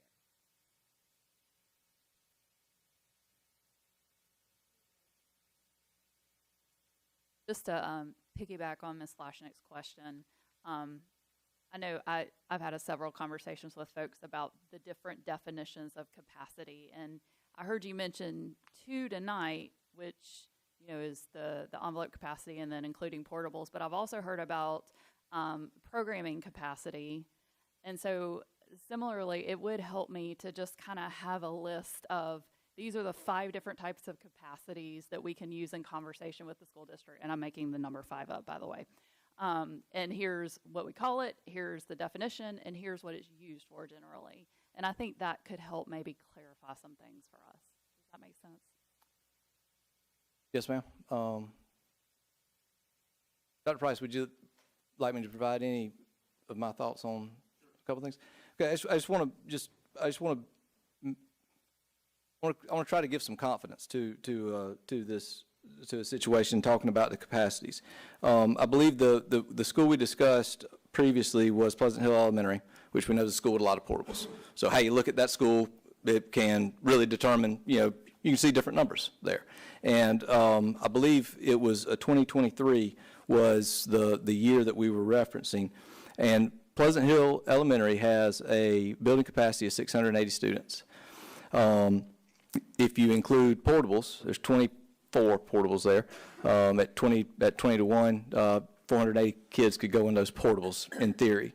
So a total capacity of 1160. And then comparing that to the enrollment of 878, that was what was listed for 2023, you can get those two different percentages of how full is Pleasant Hill Elementary School. When you look at the building envelope only, you're comparing, you got to get those 878 into those 680. They don't all go in there. You couldn't fit them all in there. That's why we have the portables. That's where you get that 129% capacity.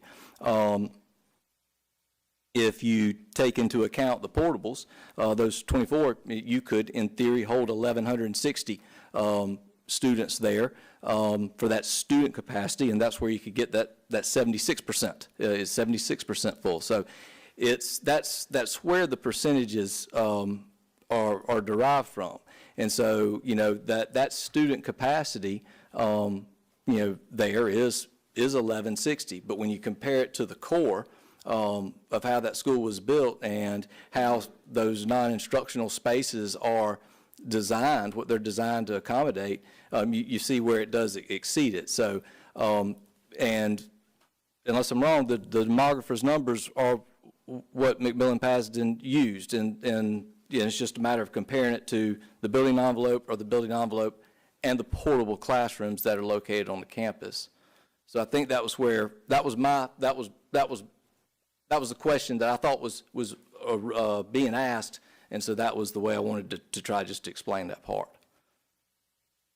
I think I'm asking similarly to what Ms. Shealy said, is that there's just a lot of different discussion about capacity.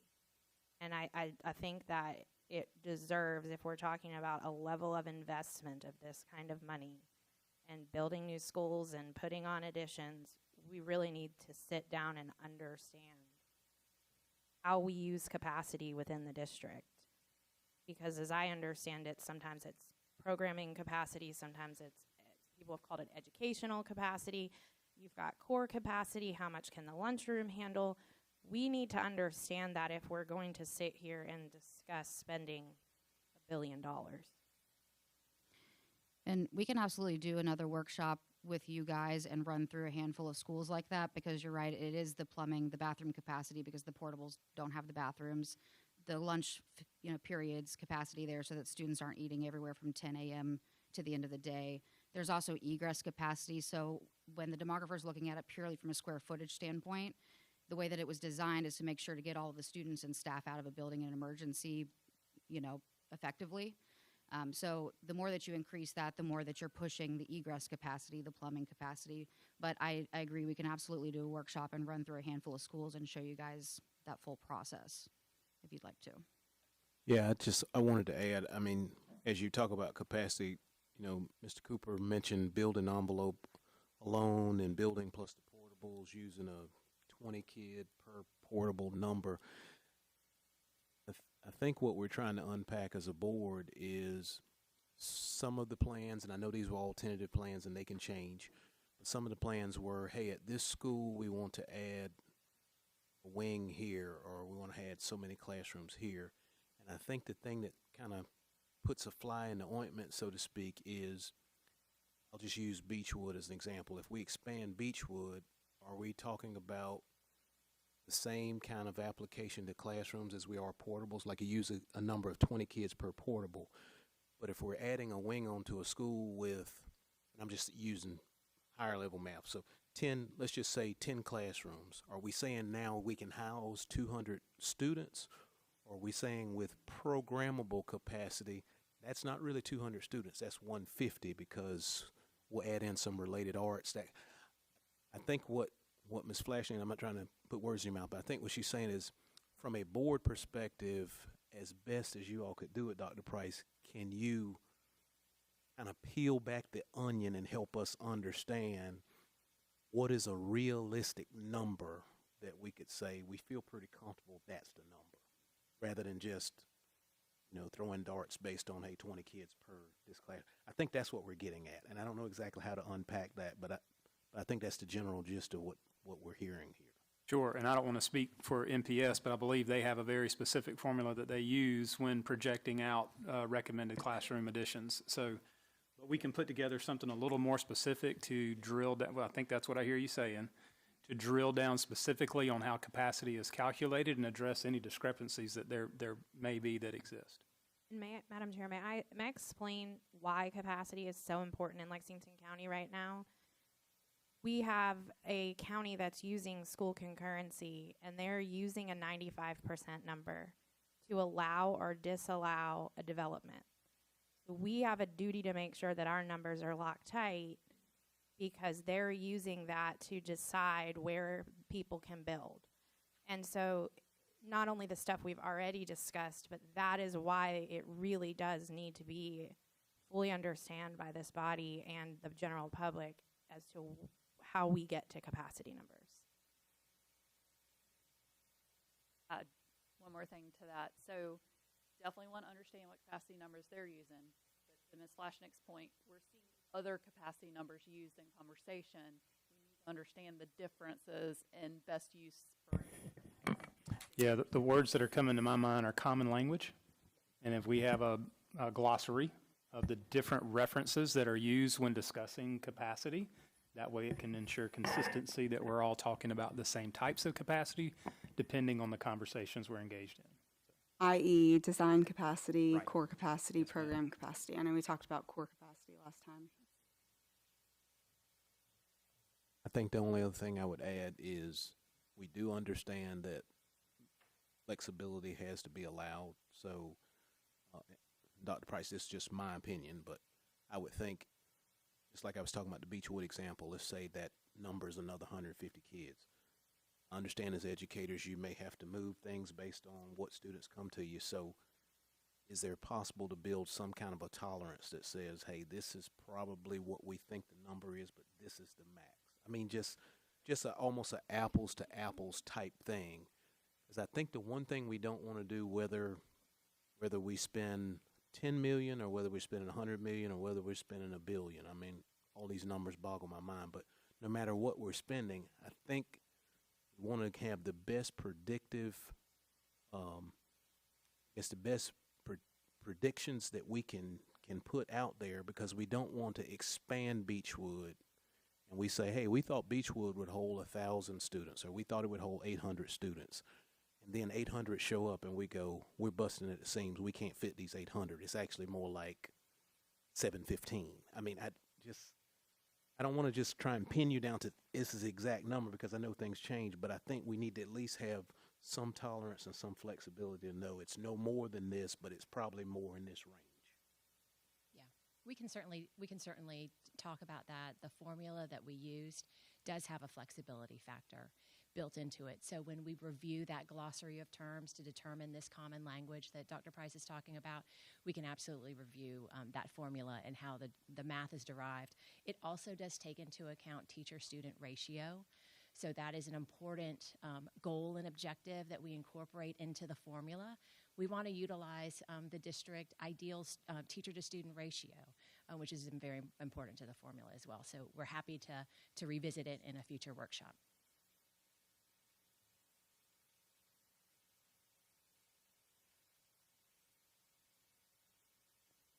Right. I didn't think about it that way, because so basically some of our schools in a different district would have a larger capacity. Or the physical school moved in another district they because may, we have lower teacher-student ratios. Right. right, the teacher to student ratios may not be the same from school to school. Some may be a little higher, some may be a little lower. It just depends. So, board members? Ask one more question, and it's a financial question. I don't want to get too deep in the weeds, but I'm trying to draw a larger conclusion from this. So when I look at your maintenance items in total all the way down to the bottom, it looks like about $400 million over 5 years. When I think about what we're currently spending on 8% debt, it's not that big of a number each year when you divide it to 5. So what's my conclusion from that? Is it that we're piling on more in the future of like-to-dos, kind of what we mentioned was something we don't want to include before, or is it we've kind of gotten behind in our maintenance and we got to jump ahead over the next 5 years? Just trying to figure that piece out. So, well, I'm going to let Clark or Jim or Libby come in and answer this, but I think that the district is doing an amazing job at maintaining these assets. The records that you all are keeping and the fact that, you know, we are able, our team has information of replacement projections for your roofing and your HVAC components is great. It's absolute. I mean, because, you know, what we're looking at is keeping all of your assets open and running. Okay? We have not talked about replacing schools or closing schools. We are looking at keeping your existing assets up and running. So the cost of that, it's like thinking about having to replace your own roof at your house or having to replace your own HVAC system at your house. You know you only want or need to do it every, 10 to 20 years if possible, but you've got to be able to save up for it so that you're not taking the hit all at once.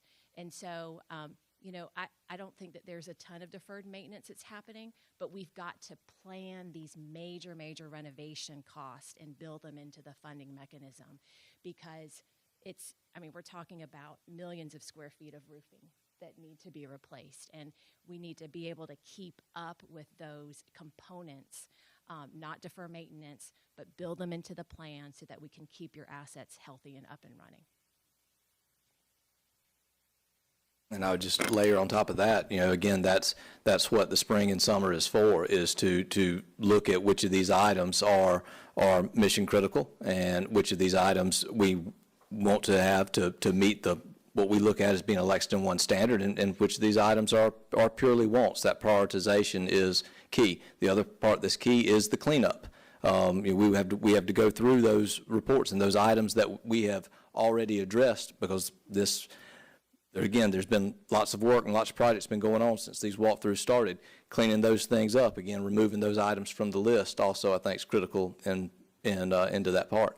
And the other part regarding the deferred maintenance is just the realization of we've got more schools now than we had in 2018 when that last one took place. We built new schools, so them coming into cycle and being a part of that plan obviously does increase the expense.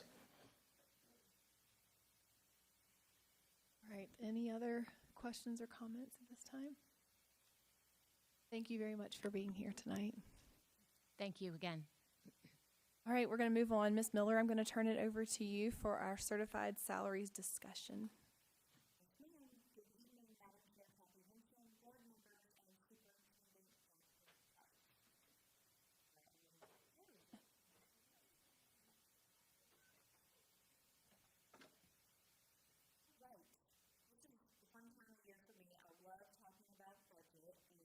One of the things that I don't love so much is the lack of information we have when it comes to revenue projections at a school district. Unfortunately, the way our funding formula is with the State Department, we still do not know exactly the revenue that we're going to get for fiscal year 26, let alone what we're going to get for fiscal year 27.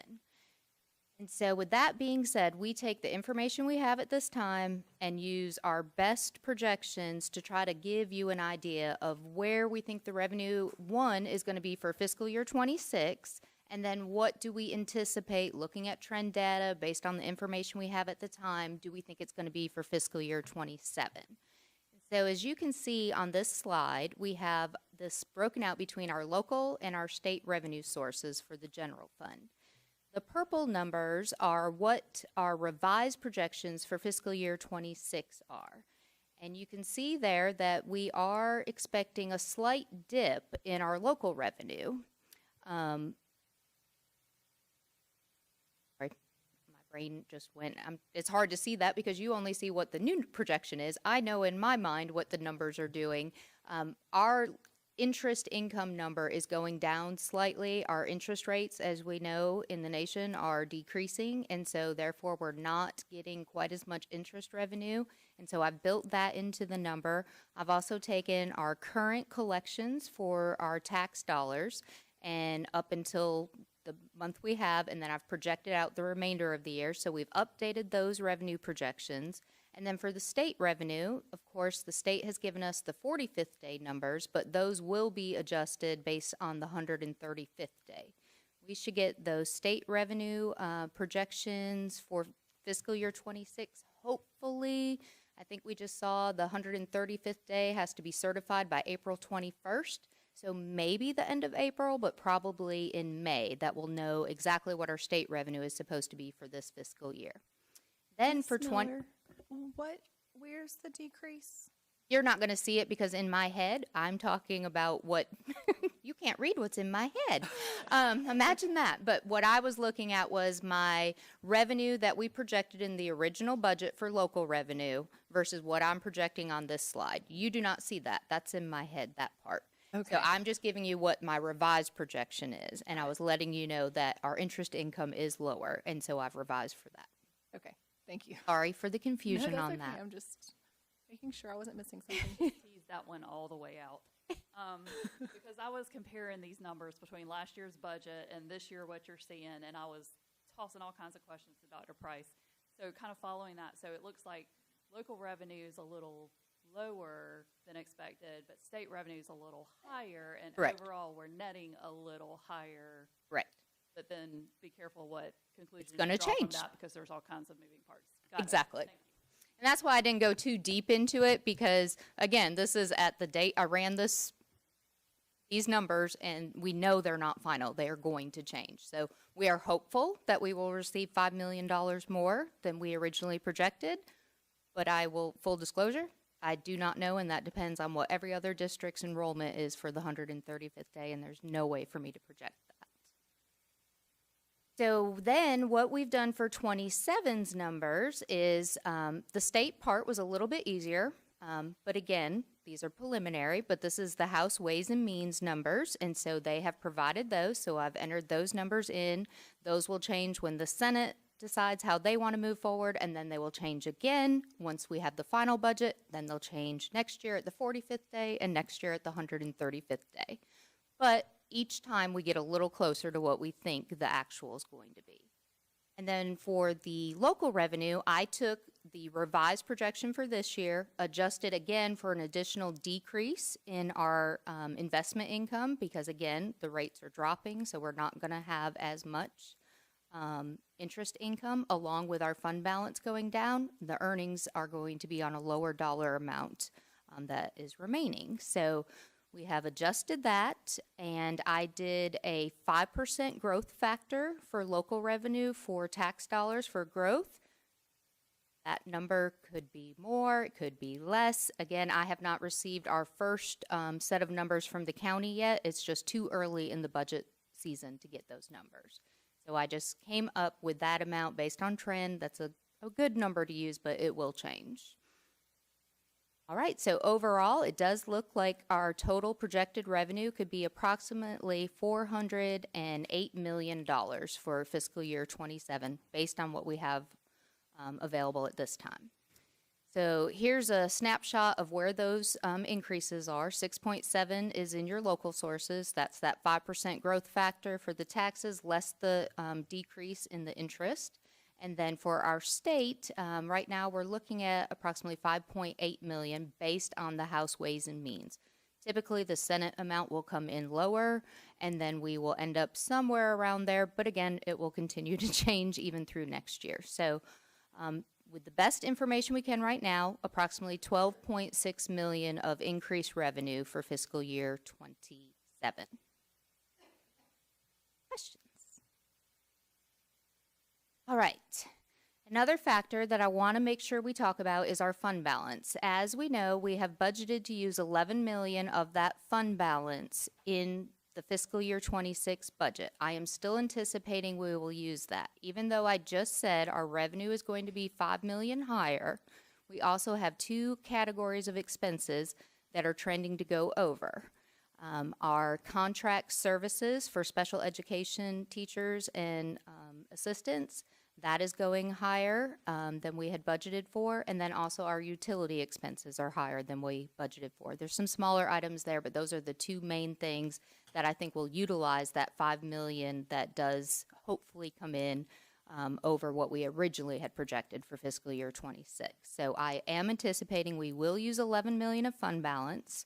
And so that would bring our fund balance as of June 30th, 26 to approximately 105 million. So that will be the decrease of that 11 million because we will utilize that. So then I wanted to give you the breakout of the 5 different categories of your fund balance. So the second row on this slide is your non-spendable. This is the report you get every month. You have your non-spendable category. Those are things that are going to be prepaid at the end of the year, and it's just an accounting requirement that you have to set aside your fund balance to cover that amount.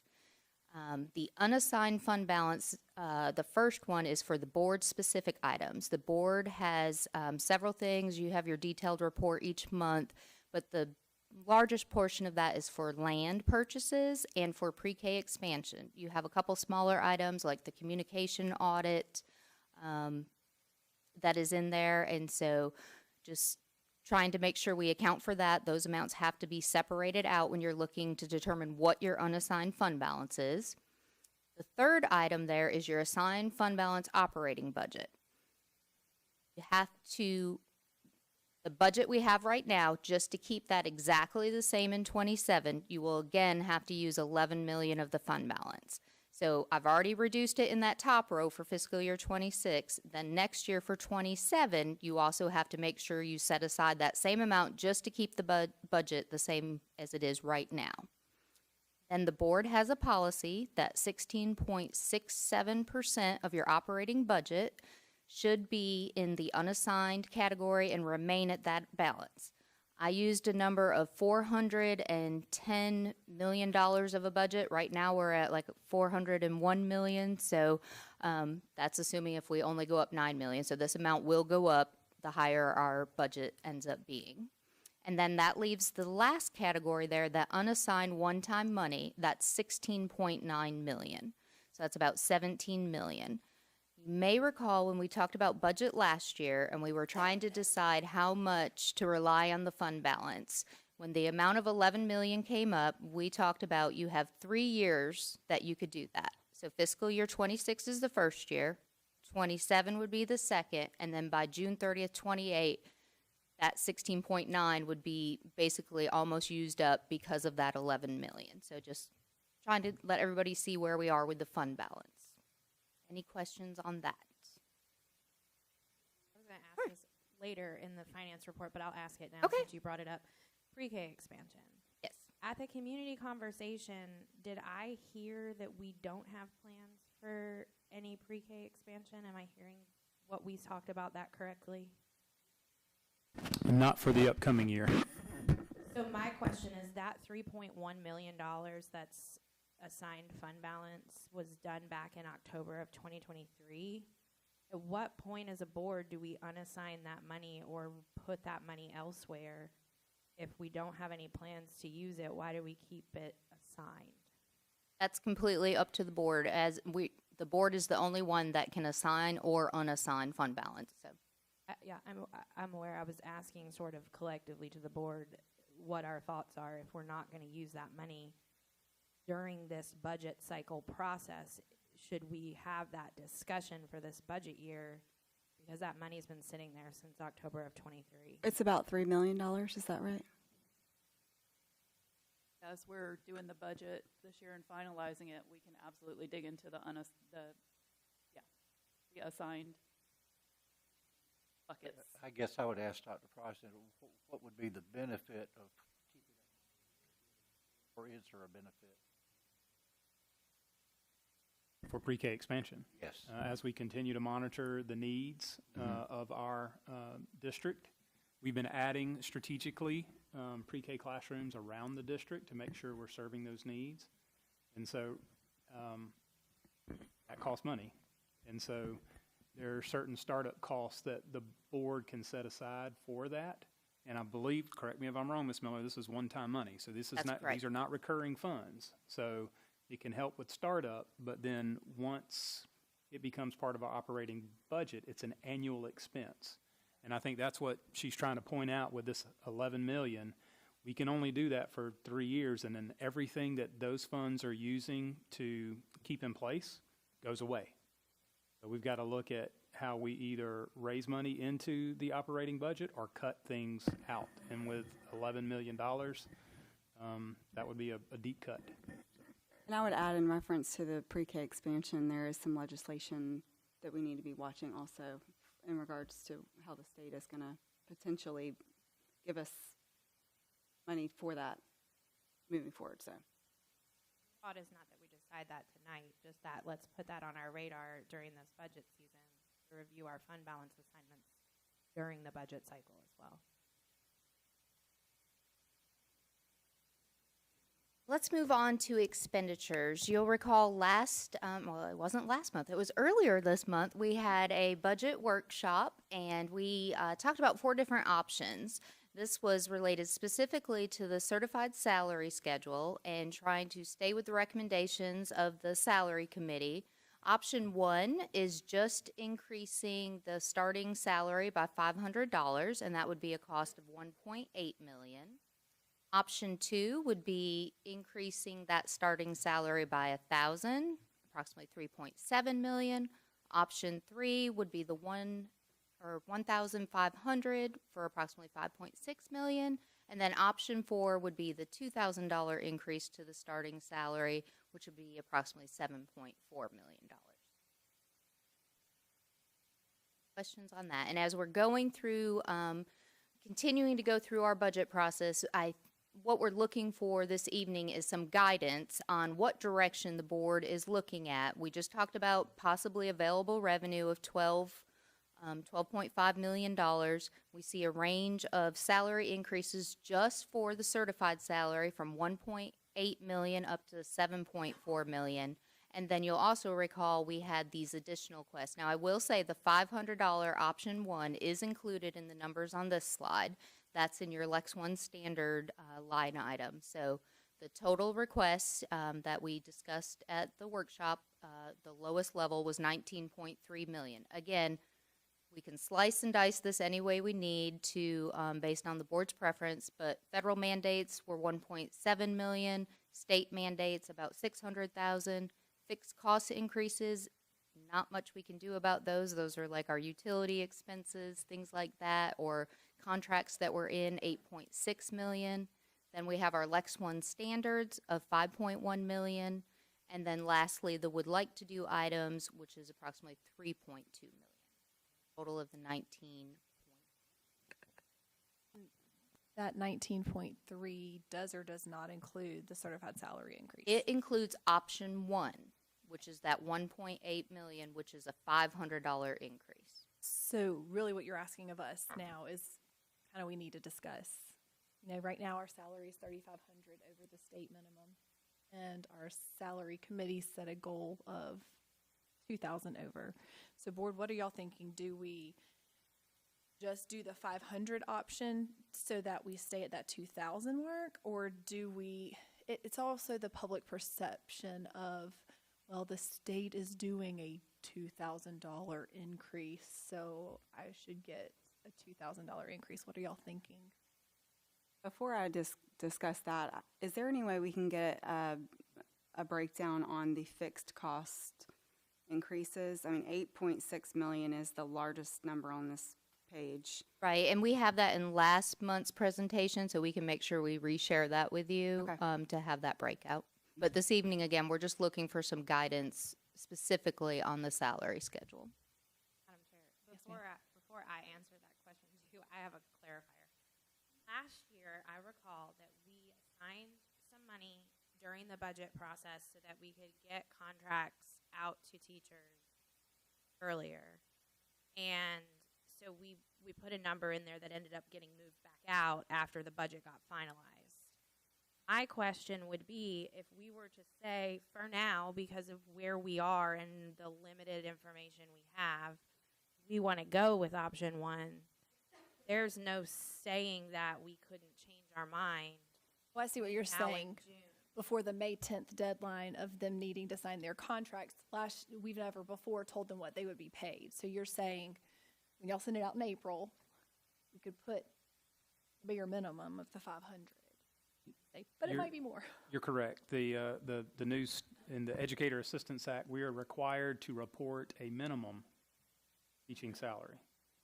It is subject to change depending on available sources, but technically, last year we tried to be really forthcoming that the board's primary objective last year was to get out in front of the whole salary study discussion.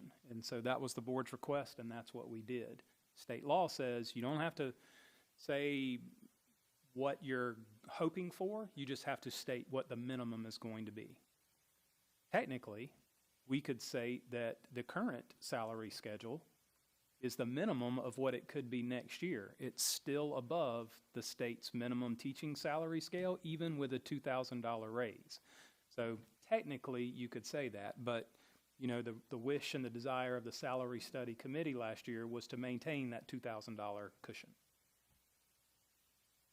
That's what the contracts we have now, I mean, we're already issuing contracts obviously for next year, and that's what they would say at this point, is that it would be no less than our current salary schedule because we are already surpassing that scale. But we do know that that's one of the reasons we feel like that's one of the reasons we were so successful last year, is because you guys were so proactive and did such a great job, you know, giving us that to be able to say to teachers very early on, here's your salary. It was significantly above a lot of our colleagues around us, and so we know that was a selling point, that and some of the other pieces that we were able to offer. So thought is that last year we invested over $12 million in our employees to make sure that we were on the right track moving forward and that we had a good cushion.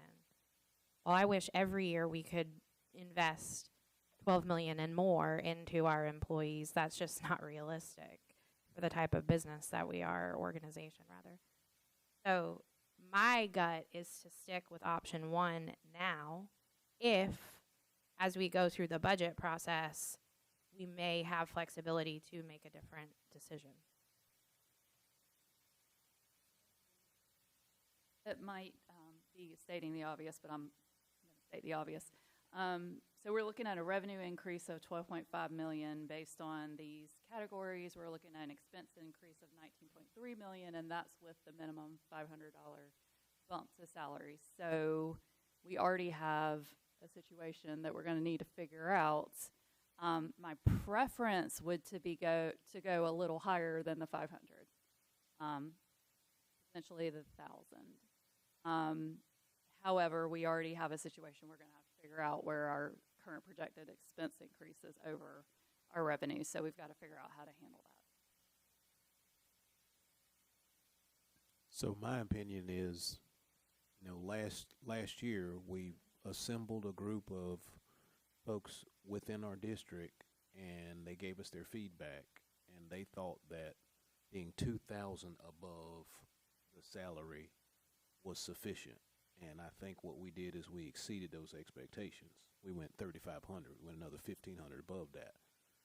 And so to stick within those guidelines of how they advised us, I mean, I'm inclined to go with option one, which would be 500, because, you know, if we were 3,500 up, now all of a sudden the state has jumped 2,000, so now we're only 1,500 ahead. You're adding another 500 so that we're still in line with the advisement that we were given as a board. So I am no expert on salary, but when we've assembled a group to kind of tell us where they think we should be, I'm all aboard with supporting staying in line with what they think is kind of where we should be, which is 2,000.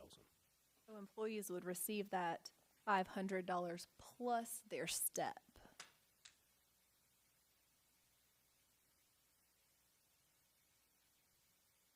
Ms. Miller, you kind of asked us a question. Other board members, do y'all have an opinion? It sounds like kind of that's, I concur with what Mr. Rice said. it's like that's kind of the collective charge, I guess, $500 with leaving the door open to discuss more depending on, you know, the $3 million we've got allocated for preschools. Could that take away from the $9 million deficit that Ms. Shealy was talking about? Still a $6 million deficit, but That will give us a great place to start, because what our team now has to do is to go through all of these wonderful things that have been pitched to you and prioritize them. We definitely want to stay in compliance, and certain things, you know, we have no say over.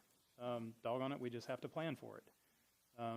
But there are other things that we do have some flexibility over, and so what we will do now, with hearing what your suggestions are tonight, is to start to draft that priority list, and when we bring it back, first reading, you'll see our first shot at trying to do that for you. From there, we can talk about available funds as they become clearer for us as we move forward through this process, as well as where our shortcomings may be. So we will use this to get started. I suggest one other thing. I thought, and I heard y'all talk about the increase in utility costs again tonight, and I thought Mr. Rice had an excellent idea at our workshop about seeing if we could get with, I believe it would be Dominion, and negotiate a better rate. So that's something, I'm not sure if y'all are already planning to do that, but that's something that definitely I think we should look into. Already inquired. Ms. Miller, you want to Yes, give an update on that? I was very hopeful as well, Mr. Rice. I was actually really excited and quickly found out that there are different rate structures for different types of entities. We already are at the structure for school districts, and there is no option to negotiate that structure.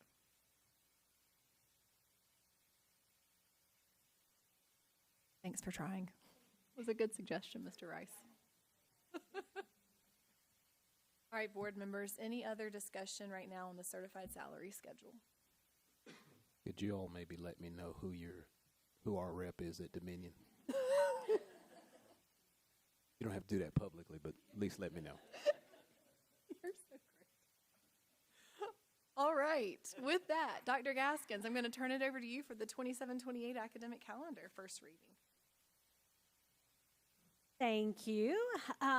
I do want to say that the recommendations that I'm bringing to you tonight are a result of convening the Academic Calendar Advisory Committee. And the first thing we studied as the committee is your recently revised policy IC on the school year to make sure that the recommendations you see tonight are in compliance with that policy, as well as the state laws that govern how we plan for a school year. So as a reminder, in the advisory group this year, we included school administrators and teachers representing each school in the district.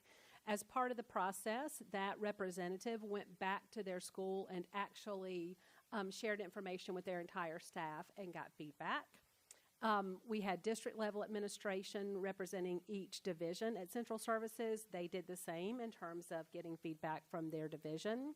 We have parents and guardians representing each attendance area and grade band. We're excited to have those parents join, and one high school student representing each attendance area, as well as representatives from licensed after-school and child care providers. So it was a wonderful group to work with. All right, as a quick reminder, in terms of the state laws governing our school calendars, we must plan for 190 days annually with a minimum of 180 days of instruction covering at least 9 calendar months for students, and those must be in-person days. And there's stipulations around when we can use e-learning, and that's what you've recently written into your policy IC. We must have at least 3 days in the calendar that can be used as weather makeup days. Unless we have a modified school calendar, which we have been using for the past few years, we can't start before the 3rd Monday in August.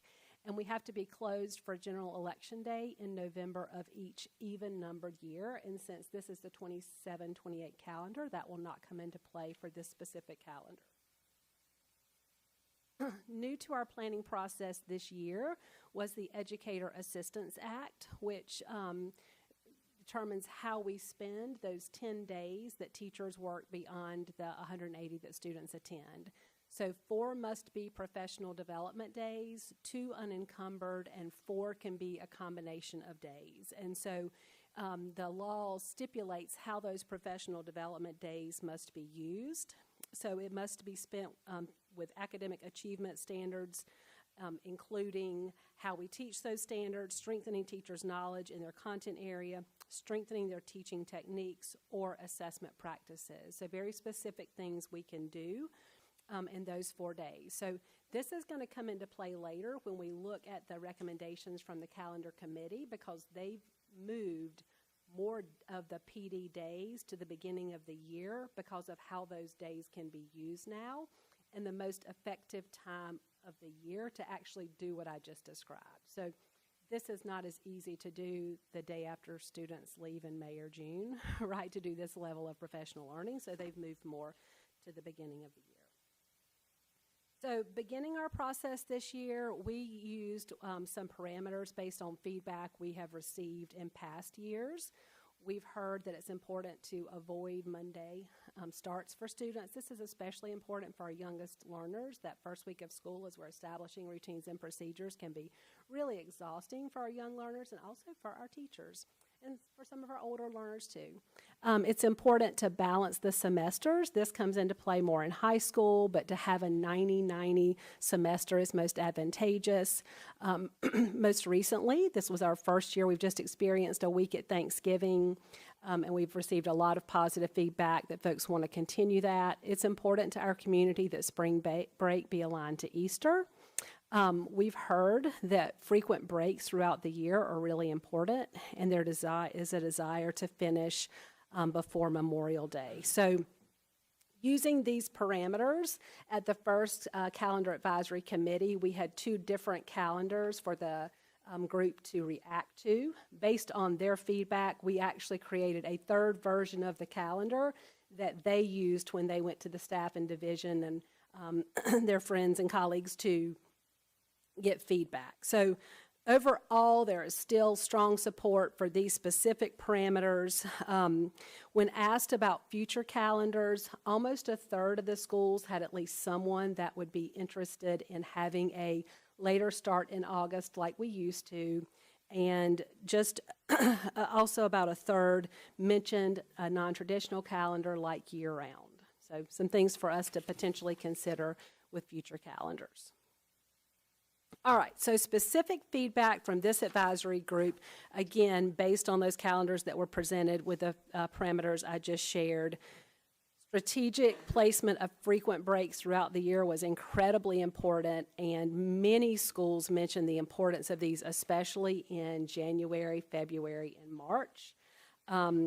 There's a preference for a midweek start. So we've heard no Mondays, but this year's group said, even looking at Wednesday is better for kids. They wanted more of the professional development days at the beginning of the school year, which I've already mentioned in terms of the Educator Assistance Act. There was a desire to preserve holidays, especially federal holidays, instead of using them as makeup days. And so you'll see that when we go to the calendar in just a few minutes. We are recommending that we have the holiday off, and then the weather makeup day is the day right after. There was a desire, over half of our schools, as well as some central services divisions, parents, students, also noted that they prefer e-learning over in-person makeup days. I shared with the group that I would bring that feedback forward, but it is not part of the recommendation in the calendar draft you saw, which includes our weather makeup plan consistent with board policy IC. But just wanted to mention that was in the feedback. There's a preference for us to have 6 collaborative planning days a year, 3 per semester. And they also shared that it would be important that we typically, when we have a parent-teacher conference day, do that Thursday evening and then a half day on Friday. They wanted us to go ahead and put that on the calendar so teachers and families can plan for that.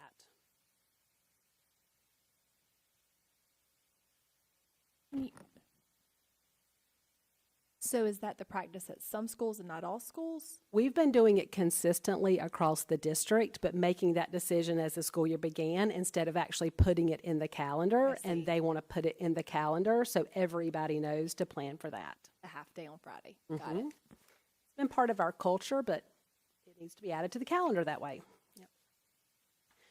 Okay, so before you see the calendar draft with teachers coming back on the 26th of July with 7 of their 10 professional development or work days ahead of when students return on August 4th, which is a Wednesday start, which they mentioned was desirable. You see the Labor Day holiday in September, our first collaborative planning day later in September. First quarter would end on October 5th with parent-teacher conferences that Thursday evening the 7th, and then a half day on Friday the 8th, with us having the holiday off on October 11th, and then the first weather makeup day on the 12th, which could result in a 5-day weekend for students, 4-day weekend for staff, which we've heard the importance of kind of that October break too. The second collaborative planning early release day would be at the end of October. I do want to mention too, this group gave us a lot of feedback on the most ideal places to have collaborative planning in the school calendar. We tried to honor that. It's really hard to place those days when we have to do it on a 5-day week so that we can get in the required number of instructional minutes and also try to spread it out from other breaks, as well as make sure it's an ideal time for collaboration. So you'll see also a week for Thanksgiving, the last collaborative planning for this semester in December, and students getting out a half day on December 17th with a little over 2 weeks for winter break. This is an 89-91 semester calendar, not 90-90. The group said that if we have to have an unbalanced calendar, having more days in the second semester is most ideal because of the number of testing days we have to give up in the spring. Right. So as we get into January, there's another teacher work day, so our teachers can prepare for the second semester. Holiday off, our first collaborative planning day in second semester, February 2nd. Also a conference day, federal holiday off with the second weather makeup day following that. Another collaborative planning day, and that would be our final. We weren't able to get to 6 in this calendar. One reason being teachers expressed the importance of not having those days in April or May, because as we get to the end of the year, it's really hard to take that time off as we're trying to finish strong, and it would have caused really too much disruption to try to get 3 into January, February, and March. Spring break, because Easter is late, spring break is before Easter in this calendar. It was very important to the advisory committee that the 17th be a guaranteed date off. In one of the draft calendars, that was a weather makeup day instead. The advisory group felt strongly that it should be a guaranteed day off for travel purposes. This takes us through to the last day of students on the 26th with no teacher work day at the end of the year, but both the 25th and 26th would be half days, allowing for teachers to get some work done after students leave. To answer any questions. All right, board, do y'all have questions? Madam Chair, I think you answered this, but these days that are going to be weather makeup days on a Tuesday become a day off if we end up not needing to use it. Correct. Does that mean that I didn't really look at this compared to other calendars, but I know you'll know this. Does that mean we have more days off than we've had in past years? That's a very good question. So this does, depending on what the calendar group would recommend for the 28-29 calendar, this could give us an 8-week instead of a 9-week summer because we have more frequent breaks and longer breaks throughout the year, but they liked that if we could guarantee actually having the breaks. Also, this calendar prevents us, because it has so many days at the beginning of the year for professional development, it keeps schools from needing to do a trade day. So some schools, because they would have a certain number of, things that they needed to accomplish at the beginning of the year, might swap that day in May for a day in July. Teachers said we'd rather have those days built in, have a shorter summer, know exactly when we're going to come work, and that's easier for our cleaning staff too, to know that they're not going to have teachers in the building in the middle of a cleaning schedule. So even though it's a shorter summer, they preferred the more frequent breaks throughout the year. Ms. Gaskins, how would that be a shorter summer? Because for this 26-27 calendar, we start on the 4th, and this is starting on the 4th for the 27-28, and then we end on 26th. That's the teacher work day. The 25th, and this has us ending on the 26th. So is it just the way it falls the days of the week, or are we going to have that shorter summer this? It would be the following summer, not this summer. It would be the summer between 27, 28, and 28, 29. So would school have to start earlier than the 28, 29? May I study that again?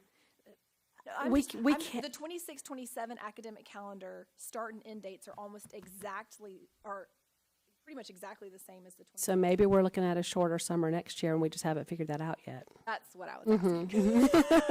That would be, I guess, my question then for follow-up before second reading is, I would like to know what we're doing to ourselves in the future if we were to approve this calendar.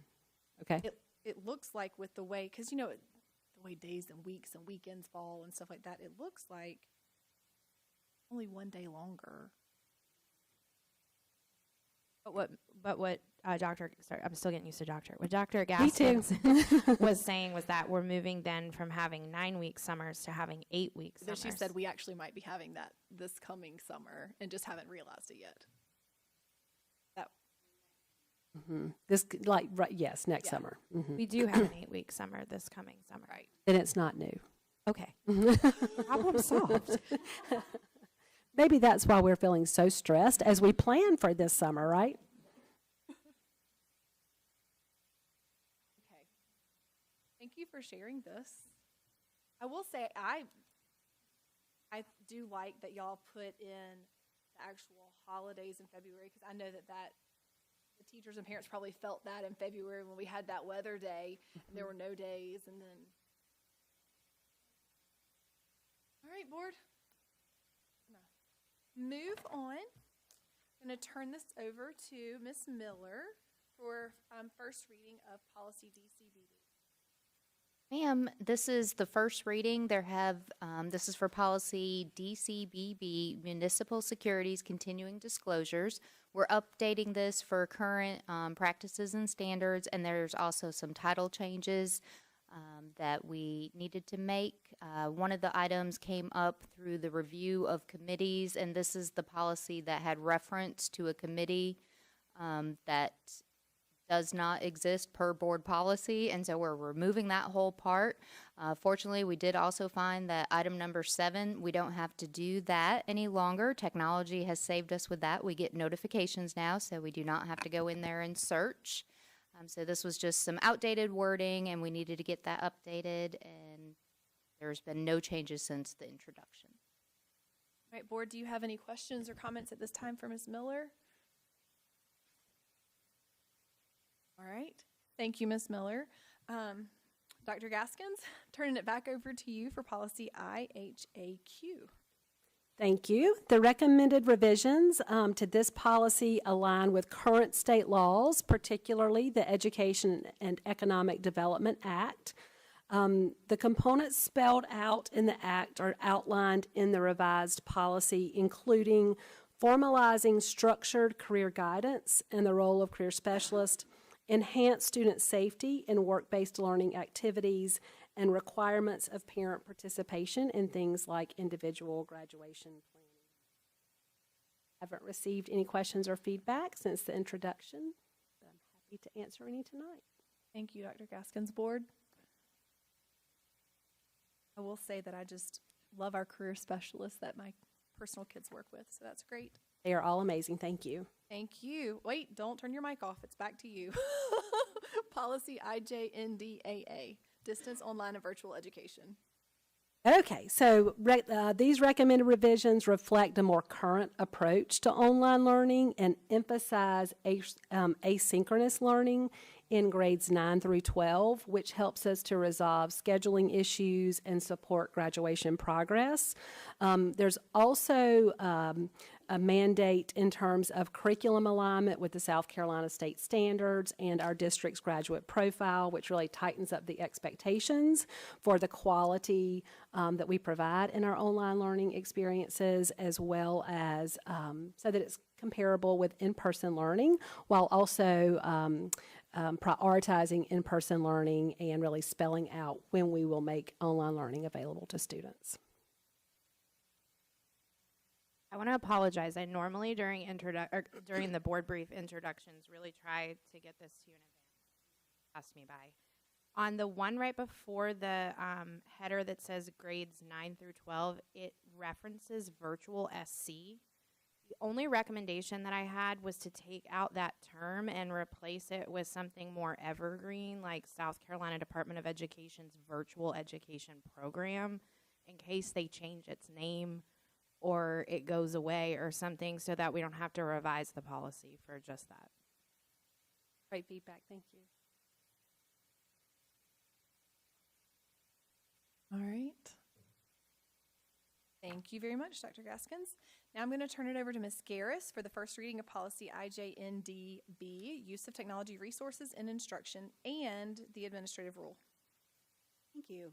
Policy IJNDB does talk about use of technology resources in instruction, and even though it's an instructional policy, I'm presenting it tonight because we've added updated language to include the graduate of the profile, the instructional framework, and references to AI throughout the policy and the accompanying rule. The rule also provides a lot of operational framework, and it provides definitions, requirements, and expectations for students and staff.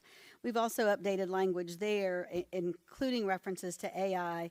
We've removed some redundancy. It's quite long, and so we tried to clean that up a little bit without doing a complete overhaul.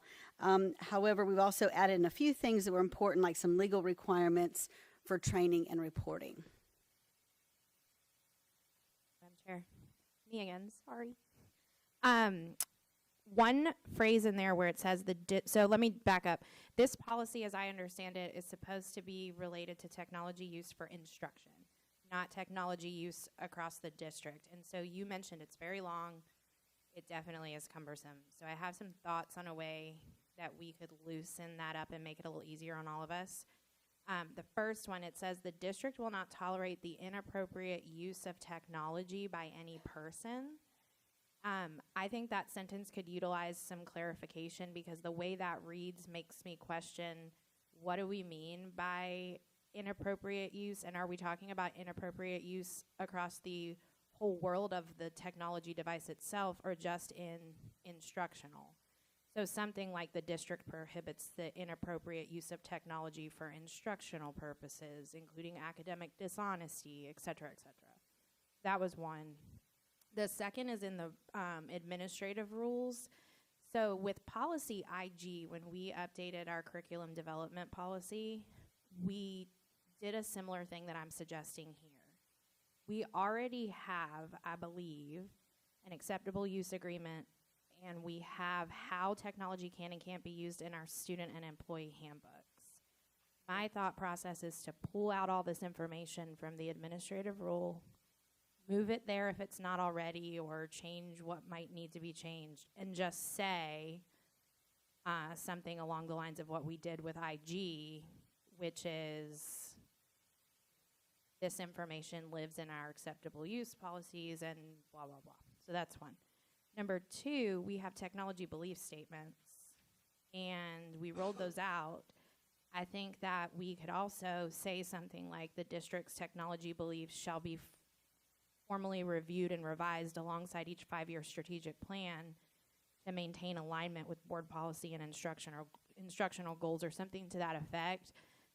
because that's, in my head, that's what this policy is supposed to be doing. It's supposed to be defining how technology is used for instruction. So those are just my thoughts. Thank you. That's good feedback. I will say that we do reference employees in here. While there are some references in some of the employee policies, this goes a little deeper. So I've looked at lots of policies across the state, and many also include things, including staff in there. So I think the thinking is that all of us as staff, regardless of our role, are here to support instruction. So I think that's why that gets embedded in there. So I don't want to lose that completely, but I like the idea of that. That works out great. Thank you. Clarification question. When you were talking about pulling out components for the handbook, are you talking about taking it out of policy and just leaving it in the handbook, or did I? So I'm suggesting, instead of this being a dense administrative rule, we already have this information in the, and I talked to Dr. Price about this, we already have it in the acceptable use policy, in the student handbook, and in the employee handbook. So we, instead of it having it all in policy, every time we change an acceptable use line, we have to come back and update the policy. So much like we did with IG, the thought process is it lives in those documents, and we reference it in policy that that's where it lives, because that's how a vast majority of districts across the state are doing it. And those other documents are not managed by the board at the same level, correct? So, correct. But are presented and reviewed every 5 years along with the update of the strategic plan. so just pointing out, we're kind of releasing some of our control, if you will, over this language to those documents that would only be reviewed by us every 5 years, which I'm fine with, but I want to make sure we're all aware of what we're doing. So we did that with the curriculum management plan as well. Great, board. Thanks for the feedback. We will move on to 9.8. Ms. Garris, it's you again for policy IJKA. Thank you. Policy IJKA talks about technology resources selection and adoption, and we've made just some simple updates here. We broadened the language to encompass technology resources because several times it has some vague language, just talking about computers or just saying, it was a little more vague. So we wanted to make that a little more aligned with today's instructional purposes and the language that we see in the graduate profile and our other instructional documents. All right. Board members, do you have any feedback or questions at this time for IJKA? Thank you, Ms. Garris. All right. Dr. Price, I'm going to turn it over to you for your report. Thank you, Madam Chair. And ladies and gentlemen of the board, tonight I've got 3 quick updates for you. I know we've kind of had a long agenda, but just a few things to update you on. One is on our attendance rates and sub rates from that makeup day that we had back in February. I had planned to give you updates for 2, one in February and one in March, but second day got interrupted, as you're aware. So those that attendance for the second makeup day, the assignments as administered were not due until yesterday. So we will do an update on the second makeup day for you at the next board meeting. A report on class size numbers. You may recall that at last month, Mrs. Price gave an overview of our staffing ratios, student to teacher ratios, and there were some questions about class sizes at high schools and how they vary from one to the other. And so with the help of Mr. Calhoun, we have pulled some information for you about our different high schools and those classes. I won't go into all of those reports. They're there for you to access. But we've pulled together some talking points to explain why it's a little different at high school versus elementary and middle. And then finally, the pulse check questions. At our last board meeting, we were given an update on some KPI numbers, and there was one item on there. The hope was for the additional administrators that we added to help impact some of the pulse check survey results. And so it was kind of unclear of what those questions are actually asking. So I brought those back for your information so that you can see how One of them in particular directly connects with administrators, but the others, not so much. First of all, with the attendance rates, and so what you see here is kind of our attendance trends back in the months of December, January, and February. And you see one really low number right there at December 18th. Anyone want to take a guess as to what that day was? Sometime before New Year's. It was before New Year's. Okay. December 18th is before New Year's. Yes, sir. It was the last half day before winter break. And so as many of our high school students had already finished exams, probably our high school attendance rate was the most impacted on that particular day. The second number on the far right, anyone want to take a guess at what that day was? That was our in-person weather makeup day. And so if you look at the trends for how the rest of the school year has gone, those two over the past 3 months have been our two lowest attended days. So the Lexington 1 average daily attendance rate prior to that date, that makeup day in February, was 94.7%. That one day dropped it to 94.6%. And as you know, our attendance rates impact a lot of different things. The attendance rate on February 16th was 86.3% compared to our average daily attendance rate of 94.7%. But then we also had substitutes because we have a number of substitutes on any given day. The top chart that you see here is our average volume by the day of the week. And as probably comes as no surprise, the day of the week where we have the most subs we use is Friday. And our largest fill rate days are Tuesday, Wednesday, and Thursday. They hover right around 85%. When you look at Mondays and Fridays, they dip below 80%. But then look at the particular day at the bottom. That's our in-person makeup day. So on that particular day, we had 331 vacancies that day. Normally on Fridays, our busiest sub day of the week, we had 248. So that jumped from 248 to 331. And on that day, the fill rate was only at 67%. So attendance was down, not only for students, but also for our staff. And then the number of subs picking up those jobs, they wanted the day off too. So it was an ongoing challenge. But nevertheless, I wanted to share this updated data with you. Dr. Price. Yes, ma'am. Dr. Gaskins earlier said that the advisory group for the calendar recommended, is that the right word, recommended, reevaluating e-learning versus in-person days.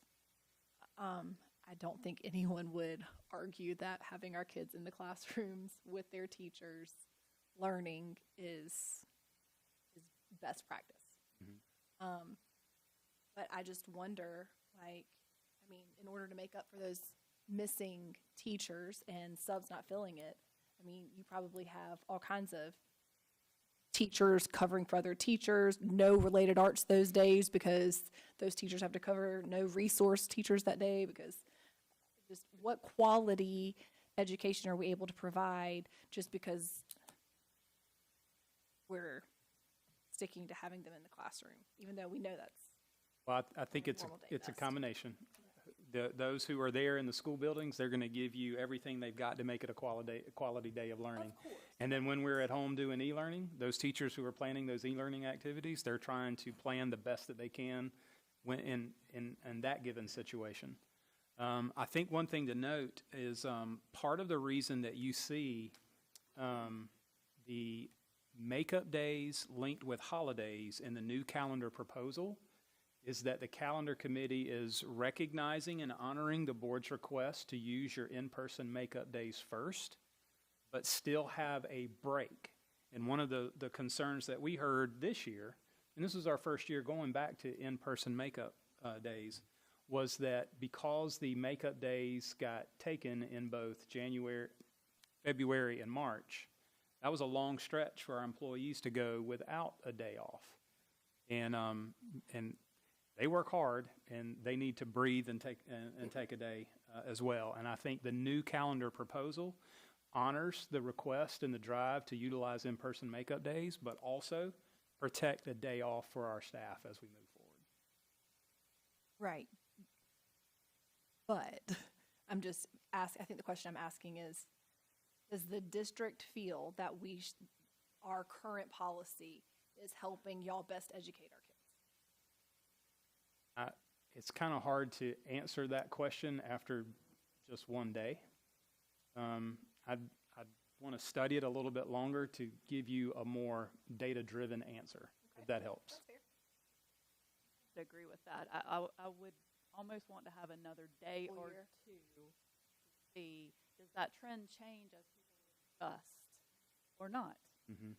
And be able to make a difference. And having those extra days built in around the holidays could make teachers show up make more an or impact. not have to take off the day. Because I know I had some reach out to me saying, hey, I had a doctor's appointment planned for this day. I'm going to have to take off anyways. And maybe they would plan. Absolutely. And not only that, this is the first time that they've really had to think twice about making plans on a scheduled makeup day. They've not done that before. Now that they've seen that we've had to utilize at least one, that may impact future decision-making as well. I was going to agree because I think we don't have the e-learning attendance either to look alongside it. So I think having data to inform our decisions is the best path forward opposed to just a one-day thing. It's definitely something to watch. As you know, we have no shortage of opinions about in-person makeup days and e-learning makeup days, so everyone's got a thought that they like to share with us on that. So I think it'll be really good to kind of track this as time moves on to see where's our best fit and our balance. So, Dr. Price, speaking of other ideas around e-learning, I guess I was thinking about the policy we just had where we referred to asynchronous learning. With the technology we have now and all students having devices, is there any thought of us potentially considering synchronous learning for e-learning days? We just went through a revisement of our e-learning plan for this specific school year based off of changes in state policy. So Dr. Gaskins gave an update a while back. I know it's been some time since then, but that is now part of the plan as we move forward. It's not 100%, but Dr. Gaskins, would you like to share on that? Certainly. So 2 things. Last spring, you'll recall that we did a survey with parents and teachers about the most ideal conditions for e-learning.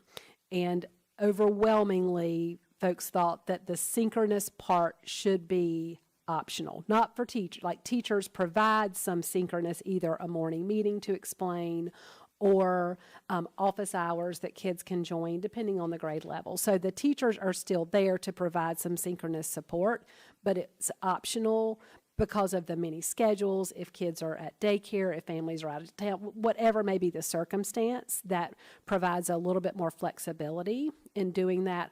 But state requirements are that we have to provide some sort of video or very explicit written instructions to accompany what students have to do. So we tried to meet those new state requirements and also listen to the feedback. So we really haven't had an opportunity to implement our new e-learning consistencies exactly like we had planned to this year because we didn't have advance notice, of course, of this last one and pivoted, and I think it went really well. I was proud of what our teachers did that day.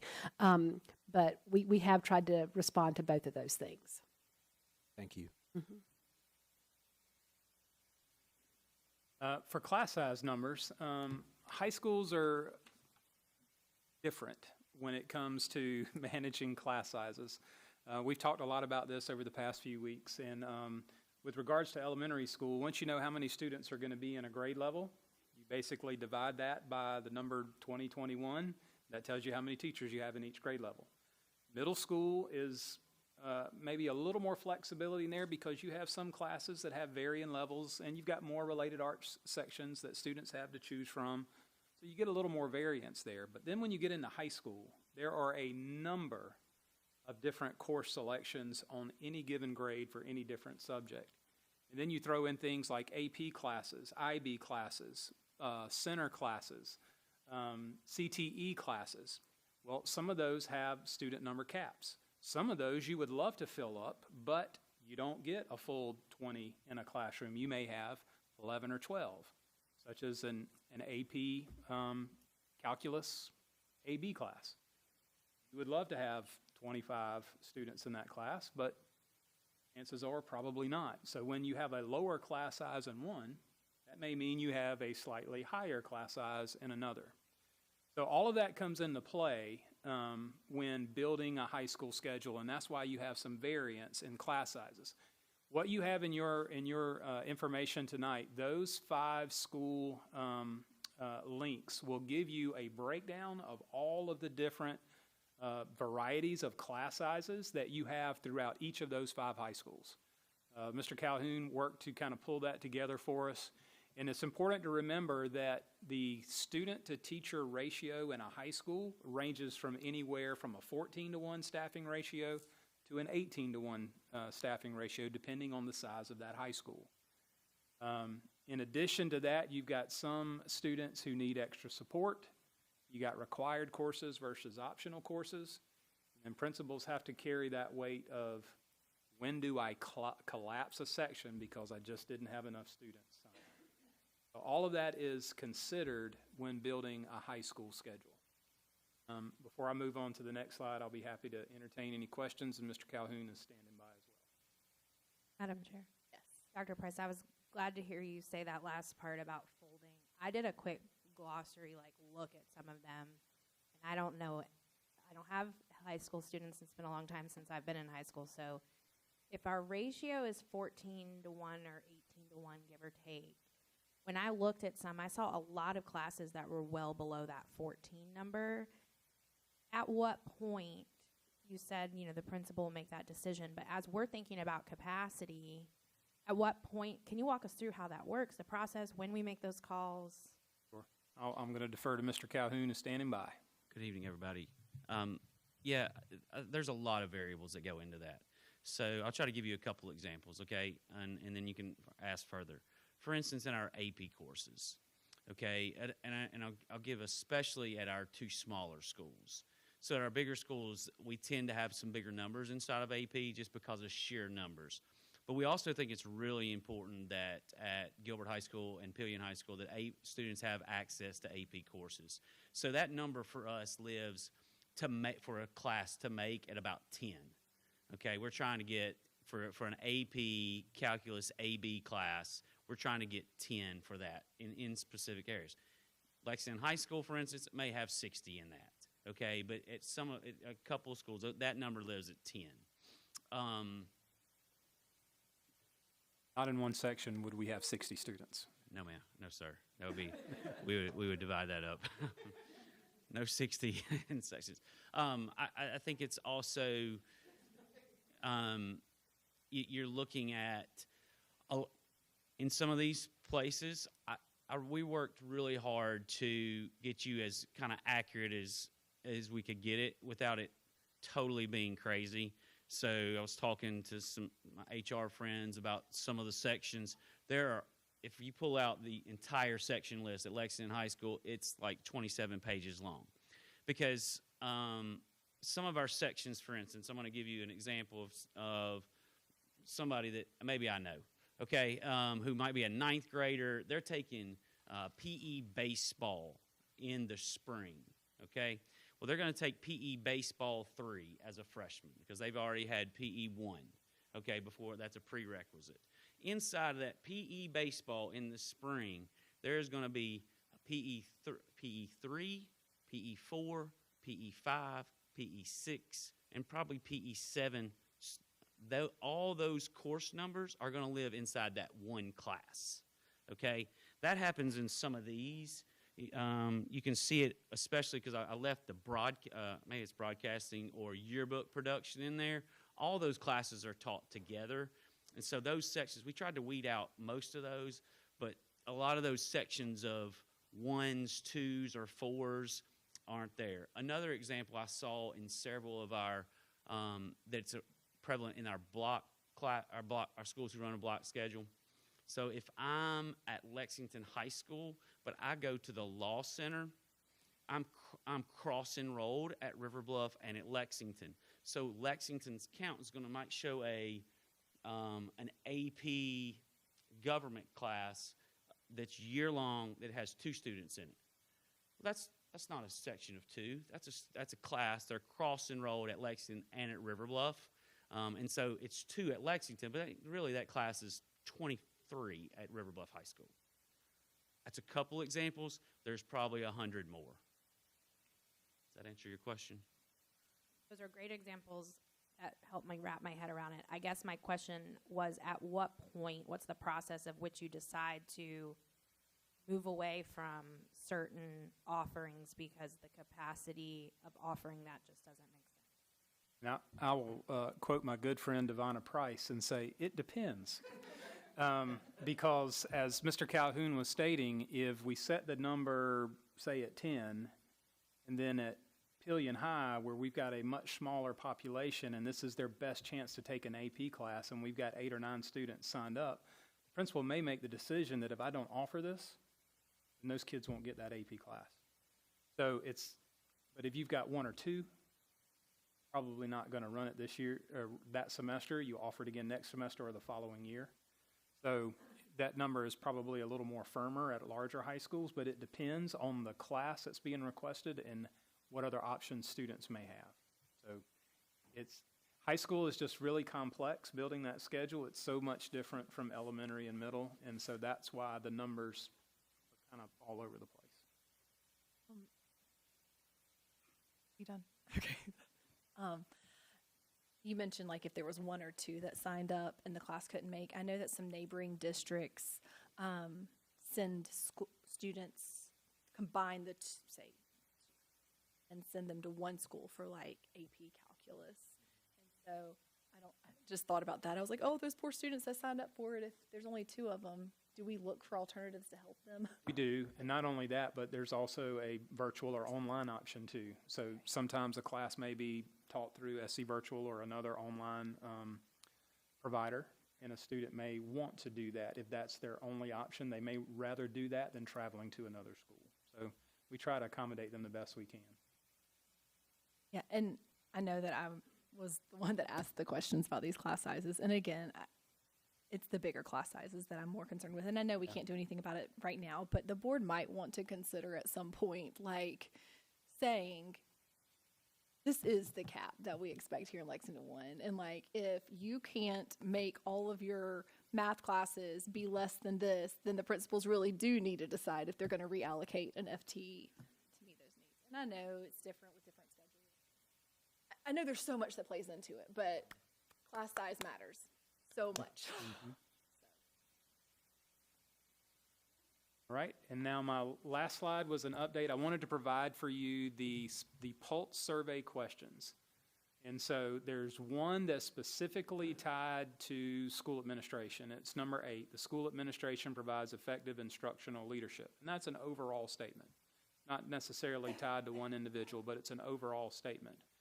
All of the other 10 items are really not directly connected to administrators. But the hope, while we're tracking this with our KPI numbers, is that additional administrative leadership and presence could hopefully impact all of these different areas. So I just wanted to give the full picture of that so that as we continue to track KPI results, you'll see the whole context. Thank you, Madam Chair. Thank you, Dr. Price. I am going to turn it over to Ms. Miller for our finance update. Ma'am, you can see here we have the February 28, 2026 general fund revenue amount of approximately $266 million. The majority of that is in our state revenue at $135 million. We also have $18.5 million of transfers, which is also state revenue that we transfer over from another funding or another fund we have. And then our local revenue is almost $113 million. We're excited that we've gotten our large chunks of local revenue.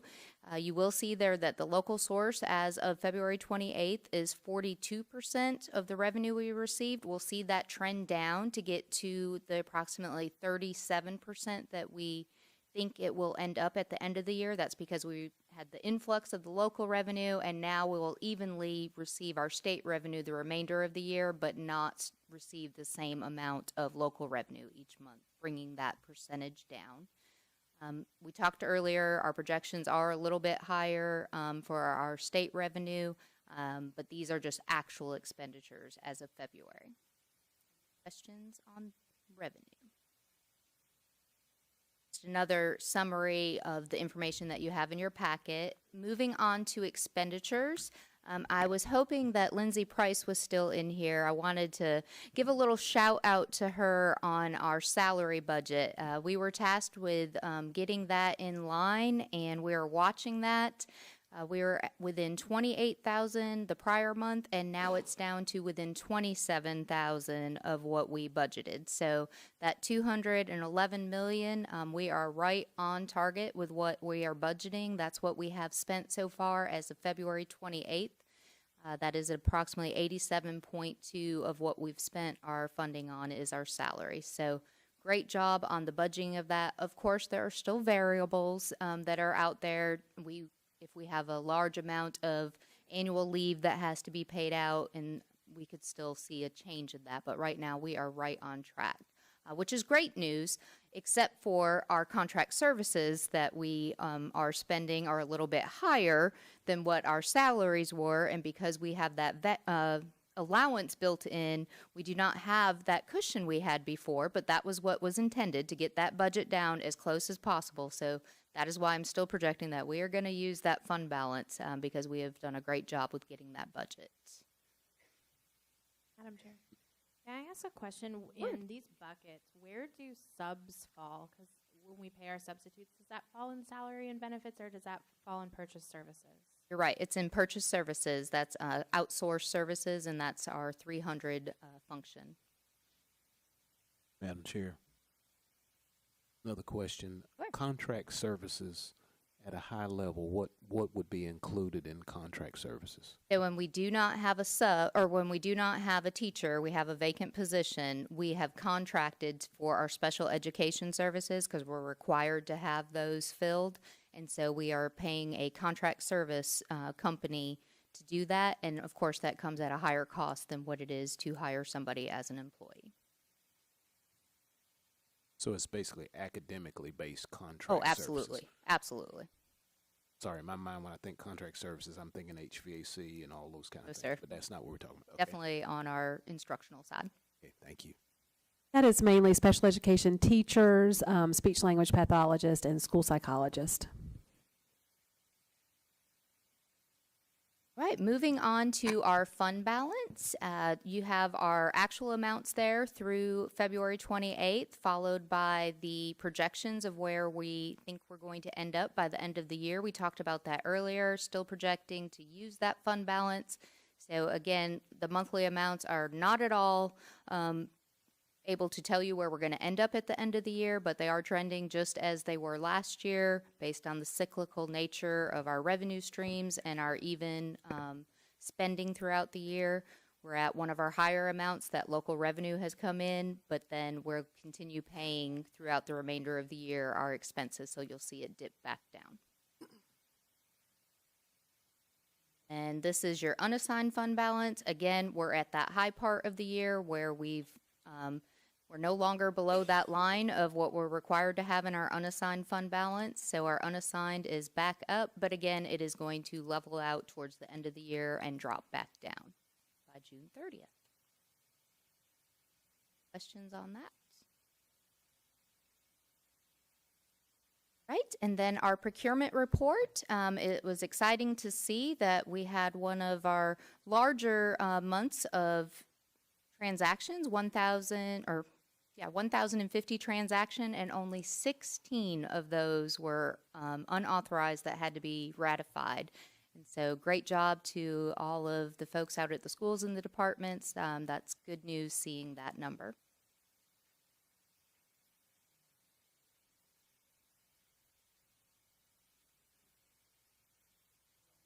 I have somewhat of a request, and I'm putting you on the spot, but I'm doing it intentionally. I love you. So We have several other reports, including capital projects reports in particular. And we get these every month, and I'm nerdish enough that I like to write numbers down and see how they change month over month. And you do such a great job of just presenting a couple of just graphs to show us for the general fund and the and everything, how things are moving and changing. Can you add just 2 or 3 graphs to also show us visually what's going on with those 8% projects? I mean, we can kind of see what's coming up, what's been encumbered for, but I think it's worth, particularly as we're stepping into our facilities study and planning for the next 5-10 years, that we start getting used to looking at that information on a consistent basis. I'm glad you brought that up, and I really think that she might have been listening in on our conversation on Monday that I've had with Clark and Dr. Price, and I've already got those slides set up for next month, and so you will be seeing them.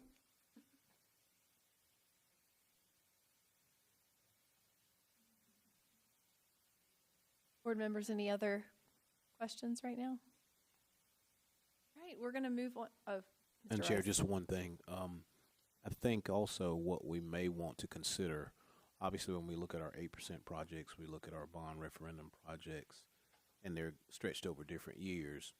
There are a lot of projects there, and I think some of us have more interest, than others. Not casting shade on anybody, but I'm just saying, I think at some point it might be helpful for us as a board to maybe give Dr. Price and Mr. Cooper, are there specific projects that are maybe more near and dear to us on our radar?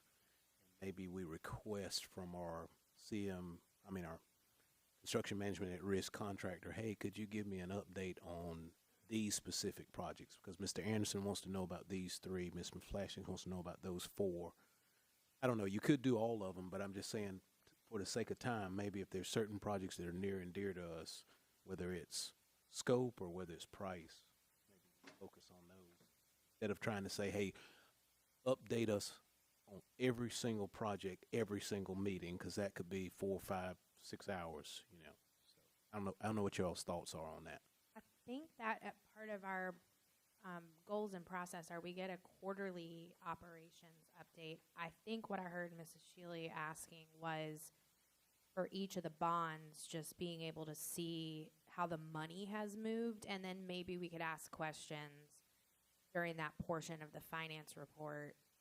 I do think there's a deeper discussion to be had about how much operations update information this board does or does not want to see on a frequent basis. Probably worth a conversation at some point when it makes sense. I agree. I think it's worth a conversation, and that onus doesn't have to completely be on the district. We could actually push some of that responsibility to the contractor to, hey, here's a 1-pager that we'd like to see on this project on some frequency. And I mean, I know they'd be happy to do it because they're happy to continue to do business with our district. All right, thank you, Mr. Rice. We will move on now. We will move on to our action items. Do I hear a motion to approve the 2026-2027 academic calendar as amended?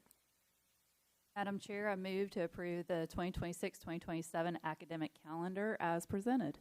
Do I have a second? Second. Thank you, Mr. Anderson. All right, Dr. Gaskins, I'll turn it over to you. Since this is a calendar item, I feel compelled to share with you that this coming summer is going to be 9 weeks. And then the summer after, but the summer between 26, 27, and 27 and 28 will be 8.5 weeks. Okay. So back to the 26, 27 calendar amendment. When we brought this calendar to you last year with some collaborative planning potential dates at that time, there was a desire to get a few things in policy before we added the collaborative planning dates to this particular calendar. So since then, we have revised policy GCI, which is professional staff development.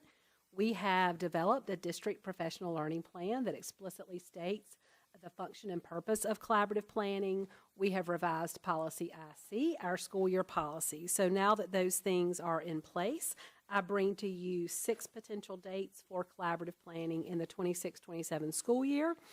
actually, some of them are different than the ones we originally proposed last year because we used the feedback from this year's academic advisory group to decide where to place them. So we're happy to have that feedback too.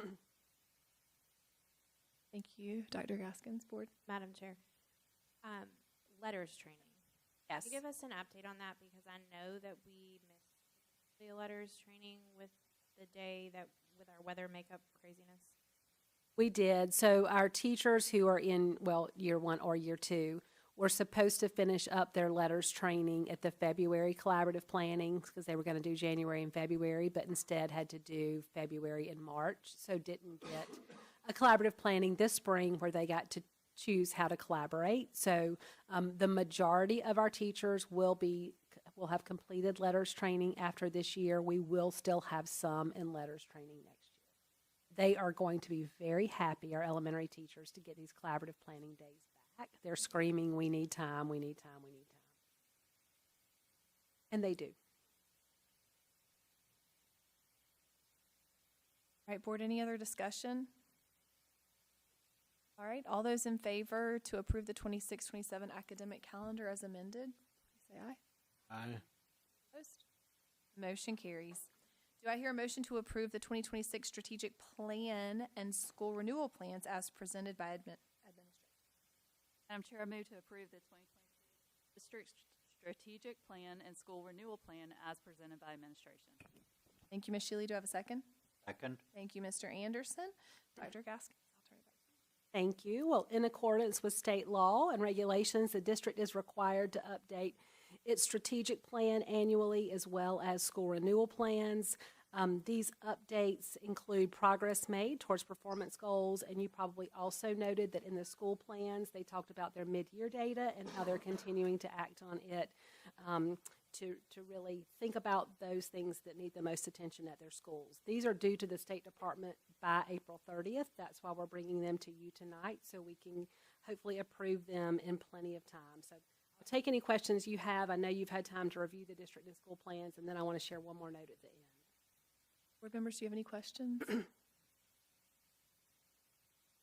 All right, one more note. Okay, so with the school plans, we've been reviewing all of those alongside you because they were kind of hot off the press when we sent them to you, and we noticed a discrepancy in some of the school climate data from last year to this year, so we have revisited that and realized there was a clerical error in some of this year is accurate. There was a clerical error in a few schools with the school climate percentages from last year, so we are going to correct those before we submit these plans to the department, and we'll make sure you have those updated copies. Thank you. All right, board, we have a motion to approve the 2026 district strategic plan. Madam Chair, sorry to interrupt you, but do we need, because are we approving, we need an amendment because it says as presented? So I don't know if this year's data is accurate. So none of this year's data will be amended. It's last year's that we looked back at that needs to be amended. So I'm not sure if that matters. Good question, though. All right, I have a motion to approve the 2026 district strategic plan and school renewal plans. All those in favor? Aye. Any opposed? Motion carries. All right, do I hear a motion regarding AP Computer Science instructional materials? I move to approve administration's recommendation of AP Computer Science instructional materials. Thank you, Ms. Shealy. Do I have a second? Second. Thank you, Mr. Anderson. Dr. Gaskins, back to you. Thank you. So as you know from past discussions, we receive a list of approved materials from the State Board of Education that our district has to choose from during an adoption cycle, and then we engage teachers and district leaders in providing feedback on those materials. I know we had some conversation at the last meeting about when we pull a committee together and how we do that for these materials. So unlike math last year where we needed multiple representatives from all of our schools, we only have 3 teachers in the district that teach these courses. And so all 3 of those teachers were able to study these materials against a rubric, provide feedback, and so that's where these recommendations are coming from tonight. Thank you, board. Do you have any questions regarding the AP Computer Science instructional materials? All right, all those in favor? Any opposed? The motion carries. Do I hear a motion regarding policy GBGD? Madam Chair, I move to approve policy GBGD, workers' compensation, and to delete policy EGAA, workers' compensation. Thank you, Ms. Shealy. Do I have a second? Madam Chair, and I apologize for not bringing this up when we did the previous reading of this. This one kind of bothers me. Verbiage of it, and I If don't. you could second it, then we'll jump into discussion. Okay, I'll second it then. Okay, thank you, Mr. I Anderson. didn't want to second As if an approval. Right, perfect. Now that we have a second, I'm opening it for discussion. All right. This, I don't want to say anything else, but prices issue. Yes, sir. This is me. You give us some dialogue as to why we changed it like we did. This new policy, and I'm something that precipitated this, caused the change, but certainly does not favor the employee. There's nothing actually new here in practice at all. This is exactly what we've always done. We're just putting in writing to be transparent about what we do. So there's nothing new here in practice. We just want to be clear about what we do and put it actually in writing so the employees are clear about what we do. We've read the red letter version of this. Mm-hmm. That's the way it read to me. Clear.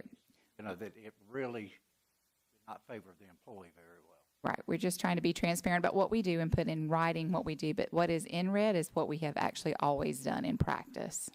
So we just want to be clear about that. We are always going to put employees first. We're going to always make sure any kind of legal, qualifications are met, whether that's FMLA, ADA, any kind of, underlying conditions that may be there that we would need to consider would be met first and foremost. And we're always going to consider that as part of that.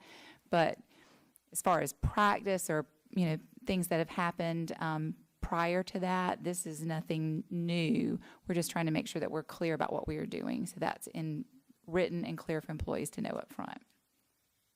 I just wanted to make sure that we were clear that we do put employees first. Correct. Yes, sir. Okay. Always, yes. Madam Chair, did we incorporate the revised language that we spoke about from first reading in here? I believe so, but double check me. So we talked about in that red paragraph? Correct, yes.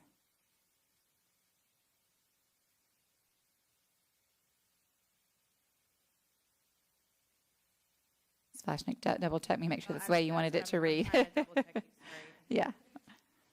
Because I didn't know where we fully landed on it, but I didn't see an adjustment between first reading and second reading, but I may just be looking at it. I think we tried to adjust it before the first reading to make sure it was the way you wanted it, but make sure that it accurately reflects what we want it to say there.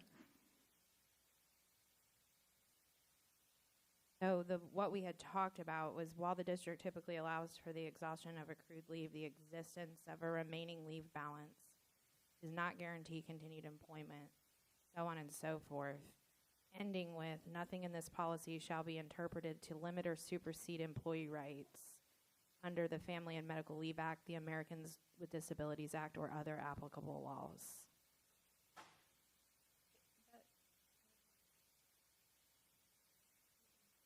I think we put down there in accordance with applicable. Right, the language that we had discussed is what I just read.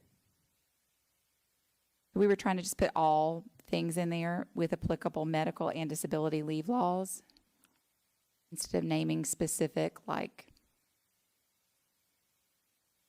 Can you read that last sentence that you read?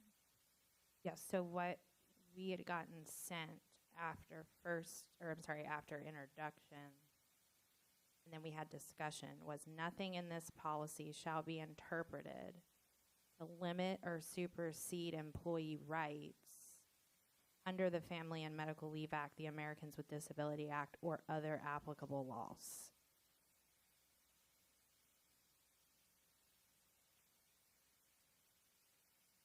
Ms. Flashnick, I see what you're saying there. The only thing I wonder about is, as we've talked about other policies tonight, we've talked about trying to make things more generic in case the names changed, you wouldn't have to change policy. So I'm wondering, how would what we see before us and that language be different? Well, because what we talked about last time with FMLA and ADA, which are federal laws, so Right. I don't see that necessarily changing often, is that does their workers' compensation run alongside, or does this run alongside the same? Maybe I'm misreading it, but I'm looking at what Dr. Price sent me on that. So I just guess I'm misinterpreting why we were here and now we're back, and I just am confused. We can go back and revisit that if we need to, for sure. Is the intent, I mean, I would think our intent is we're going to abide by federal law. You can take the stance that you outline it in your policy because you want to highlight it, that everybody's acutely aware of, which I feel like is what you're wanting to Well, do. I'm kind of bridging the gap with what Mr. Anderson was talking about, it not reading so heavy, not in favor of an employee, letting them know what their rights are and that we are honoring that, and this is sort of alongside that. So we have a motion on the table, but if we need, through our order, if we need to maybe withdraw that, or if we need to table it, Or would we need to take make a appropriate motion action. to bring this back for a third reading? Yeah, I'm sorry. That's, I mean, I think the last version I had clarified that we were on the same page with applicable medical and disability leave laws. So if we need to change that, just let me know. Personally, I think it's semantics, but if there's a strong feeling by the full board that we want to verbalize that more strongly in a policy so everybody's extremely clear, it doesn't, I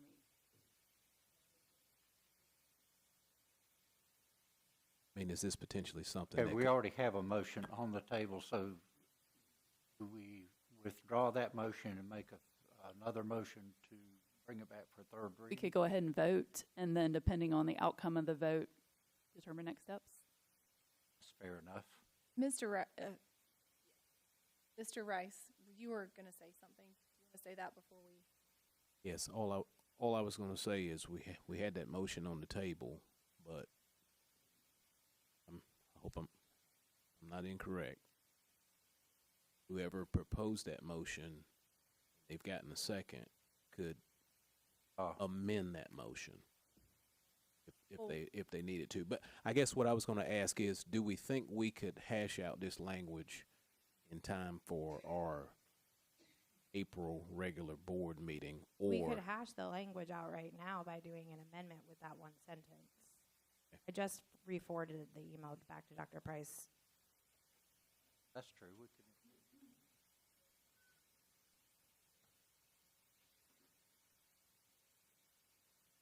I do think in the interest of time that we should move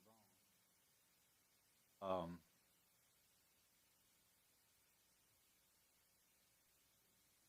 Get the semantics worked out, Ms. Price. Could we get an advance copy of that before the?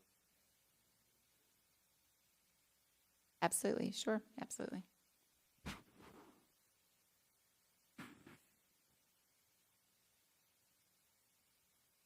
I'll table my motion for now. Thank you.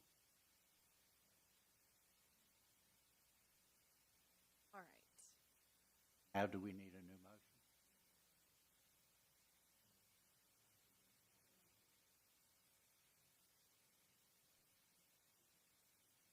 But there has to be a motion to read it. So I will make a motion that we bring it back for a third reading.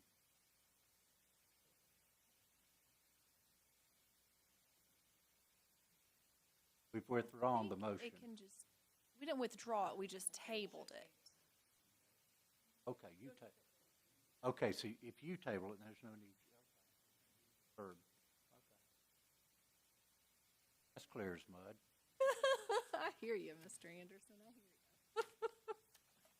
you. Okay. All right, I'm going to turn it over at this time to Ms. Flashnick, who is our board representative on the District Wellness Committee. Okay. I'm gonna try to say all these acronyms right. I spelled them out on my notes, so that I was the only person in the room when we met that didn't speak the acronyms, so I had to learn quickly. So the South Carolina Healthy Schools Assessment is administered through the Alliance for a Healthier Generation, and we had every school within our district participate, which was awesome. The assessment was over 90% complete. When there were some questions that they didn't complete, not because they chose not to answer the questions, but they apparently needed some clarification on what the question meant. So there was some discussion at the committee meeting about that. That tool, the South Carolina Healthy Schools Assessment, is a diagnostic tool that helps schools evaluate wellness initiatives and aligns them with state health standards. It gives us a clearer picture of strengths and gaps within our schools. So from our meeting, 3 key takeaways emerged. Number 1, physical activity in the classroom. While PE programs are in place, classroom teachers are not consistently receiving professional learning on how to integrate movement or brain breaks into daily instruction. So the committee proposed a goal moving forward that by April 2027, the committee would identify, evaluate, and allocate the necessary resources to provide classroom teachers with professional learning tools to implement daily classroom-based movement aligned with district wellness goals. Number 2, employees and staff well-being.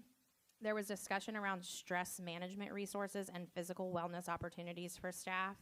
Retention is directly tied to well-being, and we may be able to identify lower or no-cost resource partnerships, similar to what other districts are doing. So for instance, think about Planet Fitness giving a discount to teachers for a membership.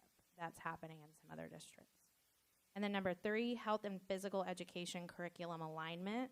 There are external partners, including LRADAC, that was one acronym that I didn't know, that offer curriculum resources and train the trainer programs focused on life skills and healthy communication. This area will require follow-up because Mr. McCormick from our district was part of this committee. There was discussion that this is probably all already happening, but it might have been one of those questions that the people answering it maybe didn't fully understand what the question was asking. So the district is doing some follow-up on that to kind of clarify. Also, Mr. McCormick is exploring how to provide our school teams time during the summer to complete this assessment so that when the committee meets back in the new school year, the assessment data will be complete and they can use that information to inform any decisions. So the committee will not meet again until the fall, and there was a call for broader participation. So my ask of the board, if there is anybody that you think in our community or within our district that should be a part of this committee, there was not any representation from students or parents, and that was an ask of the other committee members. If we could get some more participation from that part, or people within our community who are wellness experts. So if you all know any wellness experts, so if you know of anybody and you could send them to either myself and or Mr. McCormick, we can make sure that they'll be at the next committee meeting, which will again not be until the next academic year.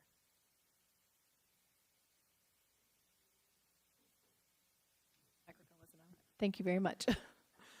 All right, board members, we received an email from the South Carolina School Boards Association, and it was calling for nominations and resolutions and amendments. And we have to, the deadline's June 8th, so we have to vote on those prior to that. So if you have anything you'd like to submit, let me know, and we can get it. Once again, it is Arts and Education Month. Thank you again to the Gilbert Elementary students who crafted these beautiful bowls. Also, thank you to all of our arts educators throughout the district who keep the excitement and inspiration of the arts alive for our students. One last reminder that the Teacher of the Year celebration is this Thursday at Lexington High School. If the promotions for the program are any indication, it will be an out of this world experience. Spring break is right around the corner, and I'd just like to take this opportunity on behalf of the board to wish everyone a safe and restful spring break. With that, do I hear a motion to adjourn? Madam Chair, I move that we adjourn. Thank you, Mr. Anderson. Do I have a second? Second. Thank you, Mr. Rice. All those in favor? Aye. Meeting adjourned.